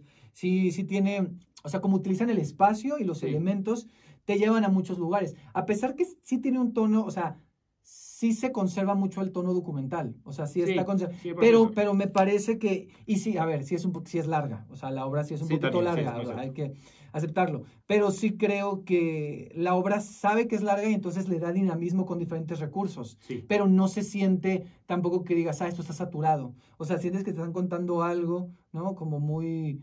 Que es fuerte y muy íntimo, sí. O sea, es fuerte, pero es muy personal. O sea, no deja de ser la familia del escritor la que está contando todo esto. Oye, qué hermoso que haya dejado, o sea, literal, en el texto esto de que se refieran casi como si el público fuéramos él. Porque dice, cuando te tuve a ti, cuando pasó esto, eso se me hace bellísimo, que haya conservado eso. ¿no? Y ya fuera de todo, ¿qué pedo la historia que le tocó vivir a la familia? Sí. Está muy cabrón. Sí, y ese es el tipo de cosas que es cuando dices, no, es que yo no estaba enterado que toda esta gente vivió, porque aparte seguro de ahí llegaron argentinos y bolivianos a México en manada, y nosotros ni enterados de esas cosas, por eso me sentí tan inútil, o sea, fue una obra muy bella que me hizo sentir pendejo. Lo digo de la mejor manera. No, sí, a mí me pasó un poco igual, o sea, terminé y yo y mi amiga íbamos así como de, hay que googlear cosas, hay que googlear, hay que Wikipedia. Mínimo la enciclopedia en carta, algo. Sí, algo. Ok, bueno, entonces ya llevamos 7, faltan 3. Faltan 3. Ok, yo voy a decir una que estoy seguro que tú la vas a tener y yo no la voy a tener, pero creo creo que mi razón sé por algo. ¿O quieres tú decir algo? No, ya. Va, la voy a decir. Va a ser, ¿quieres que se adivina quién? No. Chopin and Fucking. Claro que la tengo, por supuesto que la tengo. ¿Tú no la tienes en tu lista? No, pero te voy a decir por qué. ¿Por qué? Porque yo la tendría si la hubiera visto y si la hubiera escuchado. Porque a mí me tocó del otro lado. O sea, no sé si son dos. Son dos. Exacto, son dos. Y en el otro se pierde mucho de lo que hay adentro. Hay como una reja. Entonces ahí se pierde visualmente y no se escucha. O sea, no te enteras lo que están diciendo. Entonces, a mí la obra, el problema fue que cuando empezó eso, yo me desesperé y me sacó. Y entonces sí, el segundo acto tiene momentos muy padres, lo que pasa en la mesa con el cuchillo, o sea, sí tiene momentos muy fuertes y muy impactantes y demasiado choqueantes y dices, qué padre, pero yo nunca pude entrar completamente. Por eso, y yo le decía a mi amiga, o sea, creo que esta obra me hubiera gustado mucho, o sea, tiene diálogos, o sea, yo decía, se intuye una muy buena obra, pero es que yo no la pude disfrutar por esa experiencia, pues. Y entonces vi tú lo que escribiste y vi a otra gente que escribió cosas de que, está increíble, no sé qué. Sí, pero es que yo no puedo decir lo mismo, ¿sabes? Entonces, te digo, te doy el beneficio de la duda de meterlo en la lista, pero sí, esa fue mi experiencia. Esta misma plática ya la tuve también yo con gente que estuvo sentado donde yo creo que tú estuviste sentado, y que me dijeron, es que yo no le puedo llamar una buena obra, porque una buena obra tuvo que haber pensado en cómo la escenografía afecta al público. Exacto. Entonces, si decidiste hacer una obra a dos frentes, es porque tus dos frentes tienen que tener una buena visión de la obra. No puedes nada más pensar en uno de los frentes. Y sí es muy cierto, escenográficamente. Porque aparte, escenográficamente, en realidad, es bien chingona. Me gusta mucho escenográficamente. Sí. Pero es muy cierto que si estás sentado en el lugar equivocado, ya te perdiste de una gran parte de la obra. Porque lo que sucede, si no la vieron, es que la escenografía cubre ciertos espacios y los actores de pronto se meten. Y si tú estás viendo desde donde yo estaba, que es al frente, ves perfecto lo que está haciendo el actor adentro de la escenografía. Pero si tú estás acá, la escenografía te cubre al actor. Exacto. Y ya no lo viste.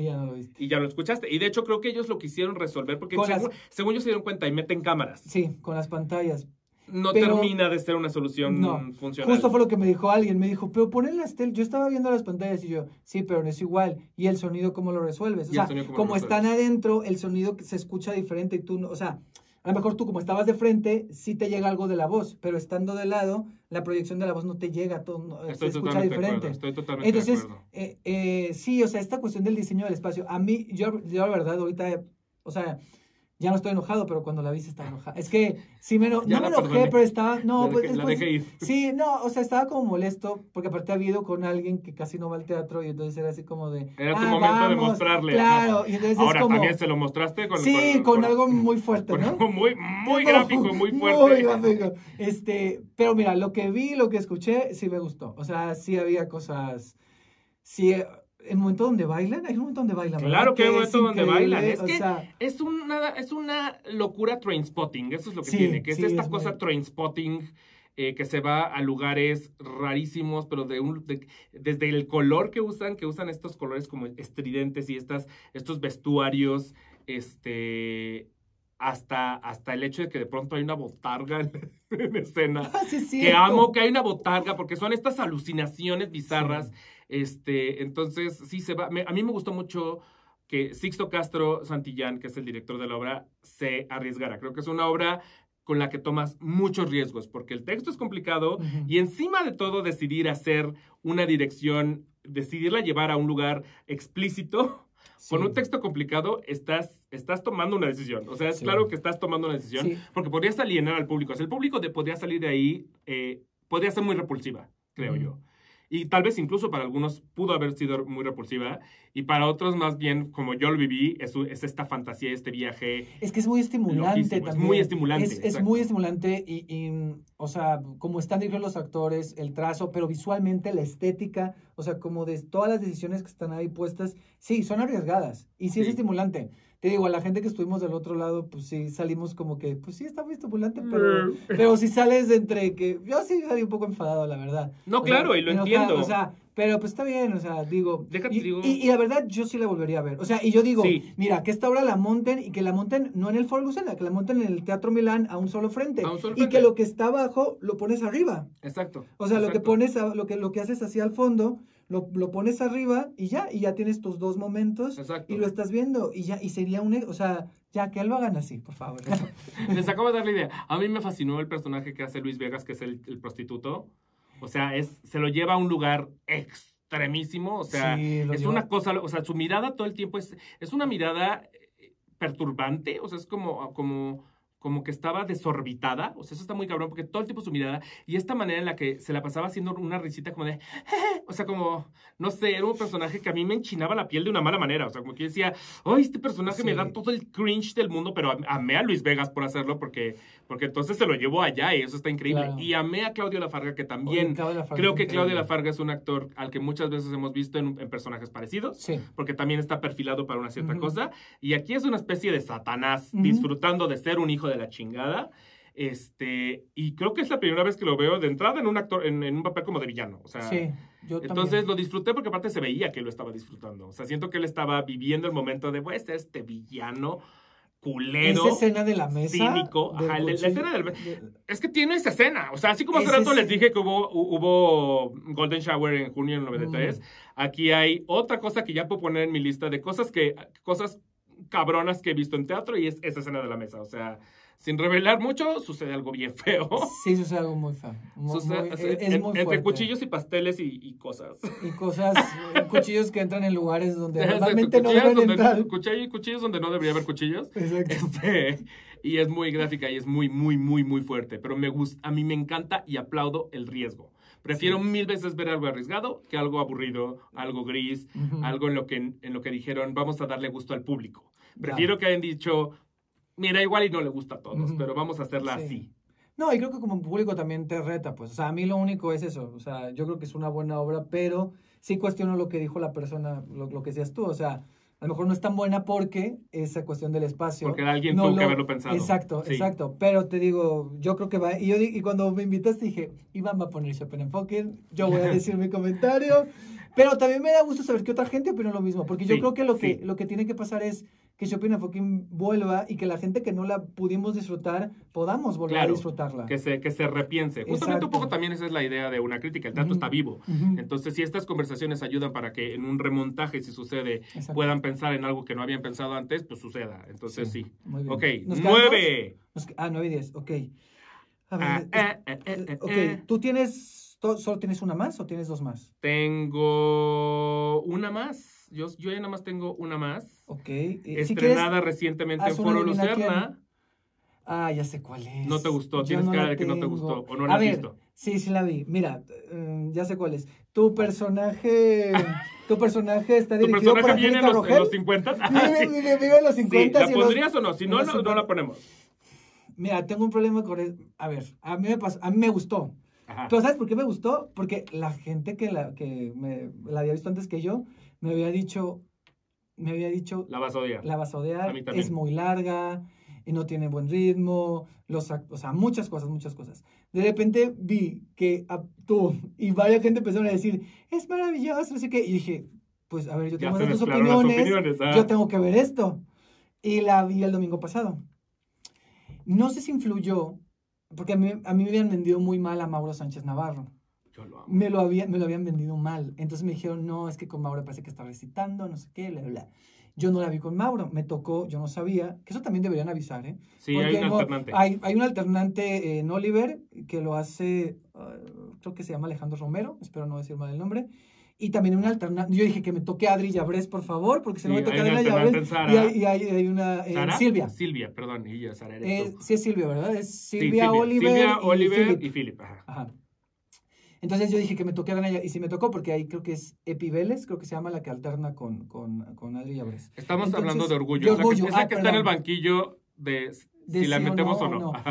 Entonces, a mí lo que me pasó con Orgullo es que tenía todo esto previo, y entonces yo la vi, y sí me gustó, pero no la pondría no sé si era porque era la segunda función de este actor que estaba haciendo la suplencia. Yo sentí que estaba viendo algo como que todavía no terminaba de encajar. Exacto, o sea, yo tenía esta sensación. O sea, entiendo y vi que se te complicó mucho hacer esta reseña, ¿no? O sea, sí. Era muy complicado para ti por el tema y por lo que puede significar. Porque quería yo más hablar de lo que me hizo pensar que de la obra per se. Exacto, sí. Pero dije, no, si estoy haciendo una reseña de la obra, tengo que hablar de la obra. Entonces, por eso se me complicó. Pero fíjate que cuando yo salí de la obra, lo primerito que pensé fue, ¿a Mauro o lo amas o lo odias? Muy cabrón. O sea, ese güey no hay in between. O sea, lo que está haciendo, el trabajo que está haciendo, que para mí es un trabajo muy pensado. O sea, ninguna de la decisión tomada por él en ese escenario es, ¿cómo se dice? Fortuita. Ok. Creo que Mauro de entrada, porque yo lo conocí por la Sociedad de los Poetas Muertos. Ajá. Y desde ahí creo que queda muy claro que es un actor muy intelectual, como muy académico, como que piensa mucho. Ok. Como que a mí lo que me no lo conozco en persona, pero lo que me hace percibir de él es que no es este actor que forzosamente está jugando en el teatro, sino es este actor que lo piensa y lo escribe y toma notas y ya sabes, o sea, como que siento que viene de ese lugar.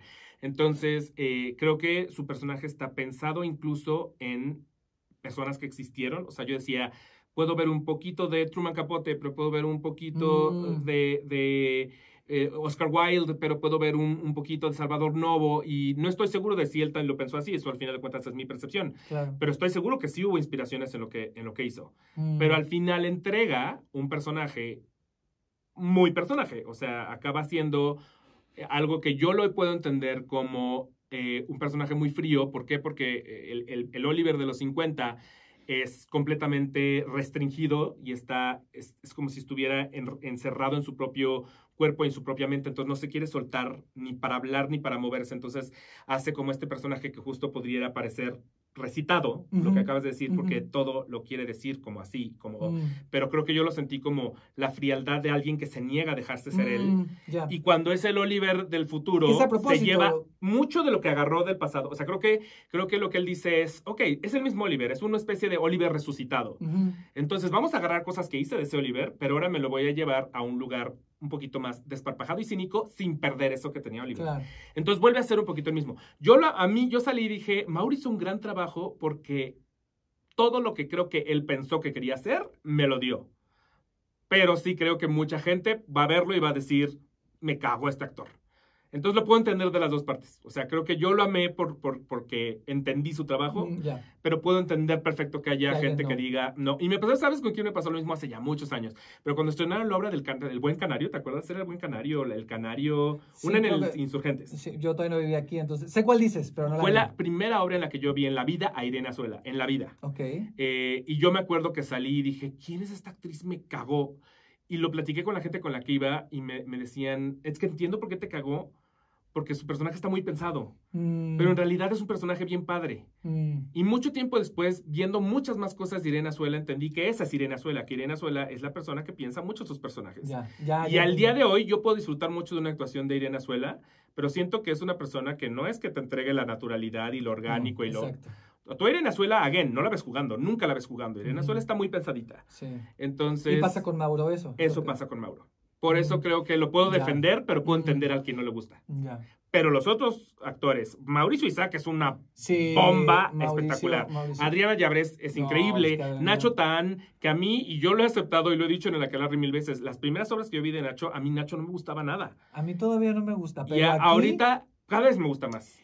Aquí sí me gustó. Y a mí Nacho, yo también tenía un problema con él. De hecho, creo que en un video lo nombré el segundo peor actor del mundo. Sí. El primero vamos a coincidir. Que ¿Eric Elías?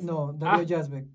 ¡Ay, Dios mío! Sí, claro, pero es que él nunca lo he visto en teatro. No, yo tampoco. Pero sí, Darío Yazbek, claro, sí. Puede ser, pero Eric Elías sí lo he visto en teatro. Yo no lo he visto, entonces no te puedo decir. Dios santo. ¿Sí? ¿No? Yo a Nacho no lo hubiera puesto nunca entre los peores, pero Dios sabe, y si ustedes llevan años viendo la Aquelarre, hubo muchas críticas hacia su trabajo en podcast previos. Pero después me fue ganando, creo que a partir de los hermanos, creo que se llaman Hermano Salvador, que ese es un cortometraje en realidad. Pero luego ya de ahí hizo otras obras que dije, Nacho, has ido cambiando tu manera de abordar a los personajes. Y para orgullo, yo estaba feliz con Nacho. A mí me gustó, o sea, no puedo decir que yo estuviera feliz, pero sí me cambió la mentalidad que tenía de él. Pero para mí la que sí siento que trae el ritmo y trae a todos así es Adri Llabrés. O sea, yo creo que 100%. ella... o sea, la energía que tiene, la presencia, siempre, pero aquí también, y en construir estas dos Silvias, ¿no? Sí. O sea, es muy interesante y es de las cosas que más me gustó.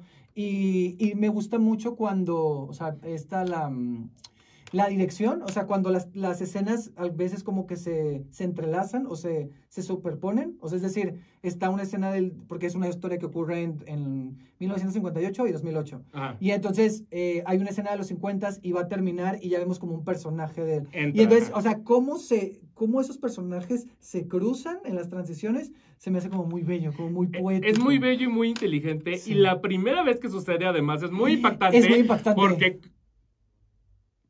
Ay, tenemos poco tiempo, ok. Porque cruzan con Mauricio Isaac vestido de nazi. Entonces, sí, es súper fuerte. Adri Llabrés voltea y dice, ¿qué pasó? Ajá. Y entonces en ese momento entra Mauricio Isaac vestido de nazi y tú solito piensas, ¿qué pasó? Y luego ya entiendes que es una transición y por qué está vestido de nazi y bla. Pero ese momento es como, wow. Y la escenografía de Martínez Frausto a mí me gustó muchísimo porque se me hizo muy elegante. O sea, se me hace que tiene una sofisticación absurdas, es hermosa, pero me encanta la idea de la pared reflectiva, o sea, que sean como espejos. Muy bien. Sí. Me encanta porque tiene mucho sentido con el que ellos se tengan que ver a ellos mismos, o sea, con que se vean obligados a verse, porque para mí mucho de la idea de orgullo gira en torno a lo que le dices a la gente, lo que permites que otra gente vea de ti, versus lo que tienes guardado en tu interior. Guardas. Y el reflejo es al que no le puedes mentir. Entonces, me gusta que la escenografía tenga ese pensamiento detrás. Eso no lo había visto, pero tiene todo el sentido lo que dices. Sí, muy Siento bien. que la vamos a tener que meter porque ya queda poco tiempo. Sí, ya. Entonces... Mira, yo te voy a proponer algo. A ver. Hay que meterla, pero podemos meter un pilón. O sea, que sean ¿Cuáles 10, son yo ya tengo las mías. Entonces, ¿cuáles son las tuyas? Va a dar rápido. Falta una, ¿no? Sí, falta una. Falta una. Las 10. Ok. A mí me falta mencionar el autor y la persona deprimida. Según yo, mi problema con el autor es que según yo no es 2021. Sí, es cierto. Es pero 2020. Es 2020, sí, pero cierto. Estrenó en tiempos de pandemia, creo, ¿no? Entonces duró nada. Sí, cierto. Y luego volvió. Entonces no sé si podríamos doblar un poco la regla para meter el autor. No sé, fíjate. ¿Tú no viste La persona deprimida? La persona deprimida no la vi. Sé que es un monólogo, ¿no? Sí, con Carolina Politi. Que ganó el Metro. Esta no la vi. Ahorita hablamos, si quieres, de La persona deprimida. Pero la de el autor, incluso me acuerdo que yo la primera vez le pregunté a Ikuna Curia Costa, le dije, oye, ¿siempre ha estado montada de esta manera como que estás metido en un patio entre los actores? Y me dijo, no, la primera vez se montó y me contó. Entonces dije, bueno, hubo una primera vez, pero nunca supe realmente dónde fue, cuánto duró, nada. Sí. La de ahorita es la que está montada en este espacio. Y estoy de acuerdo en que sí debería estar en la lista. Pero o si tienes otra... No, yo ya no tengo, yo ya con esas, yo las mías ya las acabé, ajá. Ok, bueno. Y amo el autor. Entonces, yo también amo el autor, o sea... Pues igual sí la podríamos meter. Aunque nos vamos a estar... Porque hay una cierta posibilidad de que estrenó justo como en tiempos de pandemia, cuando empezó la pandemia. Y a lo mejor lo que estrenó era diferente a lo que pusieron ahora, ¿no? O sí. sea, entonces... Pues podemos dejar el autor. Vamos a meter el autor. Ok. Va, entra el autor. Entra el autor. Entonces, esa ya sería la 10. Esa ya sería la 10. Que es muy interesante, y lo he dicho muchas veces, que el personaje de Miguel Santarrita que sale del espectador, porque son el espectador, el director y los dos actores interactuando en este espacio completamente inconvencional, en donde todos estamos sentados en medio de ellos y la historia está pasando a tu alrededor. El que sale del espectador, que es Miguel Santaolalla, que su personaje es fuertísimo. Muy fuerte. Ahí tiene un discurso, un monólogo muy interesante donde empieza como a explotar sobre todas las cosas que ha visto en el teatro y la manera en la que ha sido básicamente afectado porque el teatro ya lo llevó a ese punto como de snuff film, ya sabes. Sí, sí, sí. Y justamente es muy chistoso porque hablando de Shopping a Fucking de junio del 93, exacto, le das la razón al personaje del autor. Claro. Dices, claro, sí, en efecto, en teatro esas cosas pasan, ahí están. Ahí están, ahí viven. Ahí, ¿sabes qué le pasó al autor? Me afectó mucho porque yo cuando vi al autor, acababa de ver otra obra y yo sentía que ya ves que en el autor pues ellos están hablando de su proceso, ¿no? El director y de cómo, de ese proceso para crear esa obra. Yo sé que no se referían a una obra en específico, pero a mí me hizo tanto ruido una que es Tártaro. Yo pensé, o sea, yo sentía que era Tártaro. Yo me negué a ver Tártaro. Es que por todo lo que... Yo estaba ¿te acuerdas lo deprimido que estaban Pequeñas Grandes Cosas? No. Se estrenaron muy cerca, Pequeñas Grandes Cosas y Tártaro. Y yo dije, a mí Tártaro me va a llevar a un lugar al que ahorita no estoy preparado para ir. Es que Tártaro... Yo no sabía, o sea, yo cuando la vi, yo no sé si para mí es la mejor obra o no, o es una buena obra o no. Porque siento que lo que hace, o sea, la forma en la que provoca sí es muy... No sé, ya no tenemos tanto tiempo, pero sí es muy... Yo pensé que sí la habías visto. Me negué consciente de que me iba a afectar. O sea, básicamente a mí me cuestiona si el teatro debería hacer eso. Y entonces cuando exacto. Y entonces cuando yo vi el autor, dije, wow, siento que están hablando de Tártaro y no sé. Y entonces Tártaro me gusta mucho y sí es una de las mejores, pero yo no volvería a ver el autor ni Tártaro. O sea, no, yo tampoco, el autor es muy fuerte, o sea, a donde llega el autor, el último monólogo de Enrique Arreola, no lo ves venir aparte de la nada. Ay, sí. Y cuando empieza a revelar todo lo que está pasando, el público se queda callado. O sea, es estas obras en las que termina la obra y el público te paras, no sabes ni a dónde voltear. Sí. Quieres voltear al piso porque no quieres ver a nadie, porque te sientes como que todavía no estás listo para ningún tipo de convivencia social. Entonces es muy fuerte. Y a mí más bien me hizo pensar como en directores tipo Lars von Trier. También. Como que yo decía, Lars von Trier es así, seguro es ese director que orilla a sus actores a irse a los lugares más dolorosos, perturbantes posibles, porque en la obra él los obliga a entrevistar a gente culera y a ver videos de muertes reales y así, entonces los deja dañadísimos.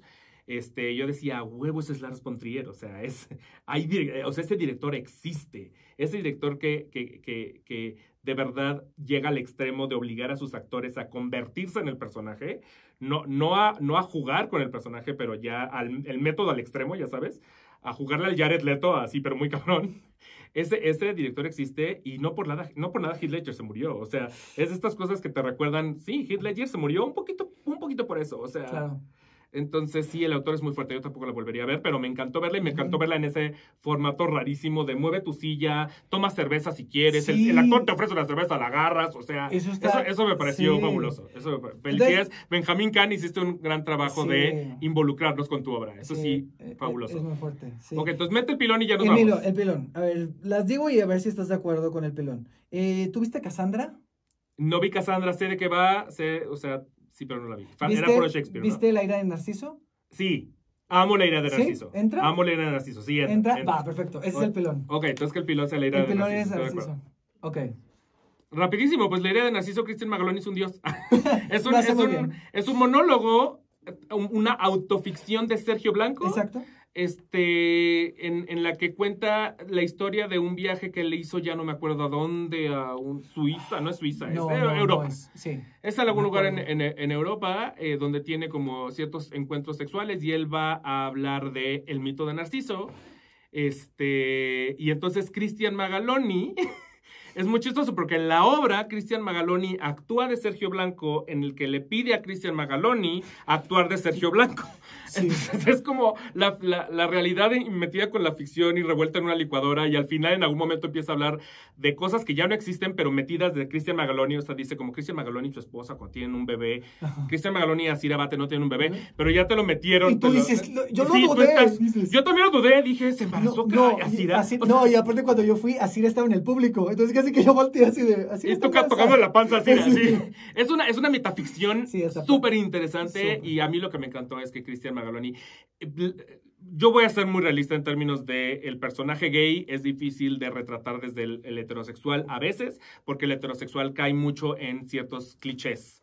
Y lo que hizo Cristian Magaloni creo que es muy respetuoso. Creo que más bien retrata no a un gay, sino a un Sergio Blanco. Y es uno de los actores que yo más admiro probablemente en la vida. Sí, no, es o sea, la actuación de él y también la dirección de Boris, porque siento que es un texto difícil. O sea, cómo darle dinamismo al texto. Y la dirección de Boris creo que ayuda mucho. La escena de la caja. ¿Ubicas la escena de la caja? Sí, claro que ubico la escena de la caja. Es muy fuerte. Sí. Pero bueno, sí. Ahí está el autor entonces. Es el pilón. Ok, si el autor... Bueno, tengo que hacer mi lista... Ahí está la idea de Narciso. Ajá. Tengo que hacer mi lista de 10 en Instagram. Si veo que el autor es muy viejita, igual y se queda en el podcast y ya no la meto a Instagram. Ok. Y metes la idea de Narciso. Y meto a Narciso, que esa sí es 2021, esa forzosamente es 2021, estuvo en la capilla. Y pues ya les había yo pedido que me mandaran sus cosas para también leerlas, pero no sabía que nos iban a correr de aquí. Entonces, pues me tengo que despedir porque la cabina de Davo Herrera, el fantasma de Davo Herrera nos está corriendo. Exactamente. Pero déjenos aquí sus comentarios si nos están viendo en YouTube. Aquí nos pueden poner cuáles fueron sus obras favoritas de 2021. Si nos están viendo en Spotify, más bien escuchando en Spotify, en iTunes, bla, bla, bla, nos pueden hacer llegar a cualquiera de nuestras redes sociales como, ay, a mí me gustó tal, o si estás muy en contra de alguna de las que dijimos, la odiaste, eres una de esas personas que vio Shopping a Fucking desde la esquina. Exacto. Y tú todavía no la dejas ir como Oscaret, con todo gusto escríbenos y dinos, yo no la vi y la odié porque la escenografía me arruinó la experiencia. Dilo, se vale. Exacto, puedes decirlo. Entonces, dinos tus redes sociales. Redes sociales, @edreseñateatro en Instagram y en Twitter, ahí me pueden seguir. Y en YouTube estoy como Edreseñateatro. Y a mí me encuentran en todos lados como Inmuni, eso sí latina, B de vaca, _, M de mamá, W, N de Nutella Y, y el aquelarre es @el_aquelarre podcast, o en Twitter como @el_aquelarre_. Muchas gracias por seguirnos, y este es nuestro capítulo de Navidad, el previo a la Navidad. Entonces, ¡Feliz Navidad! ¡Feliz Navidad!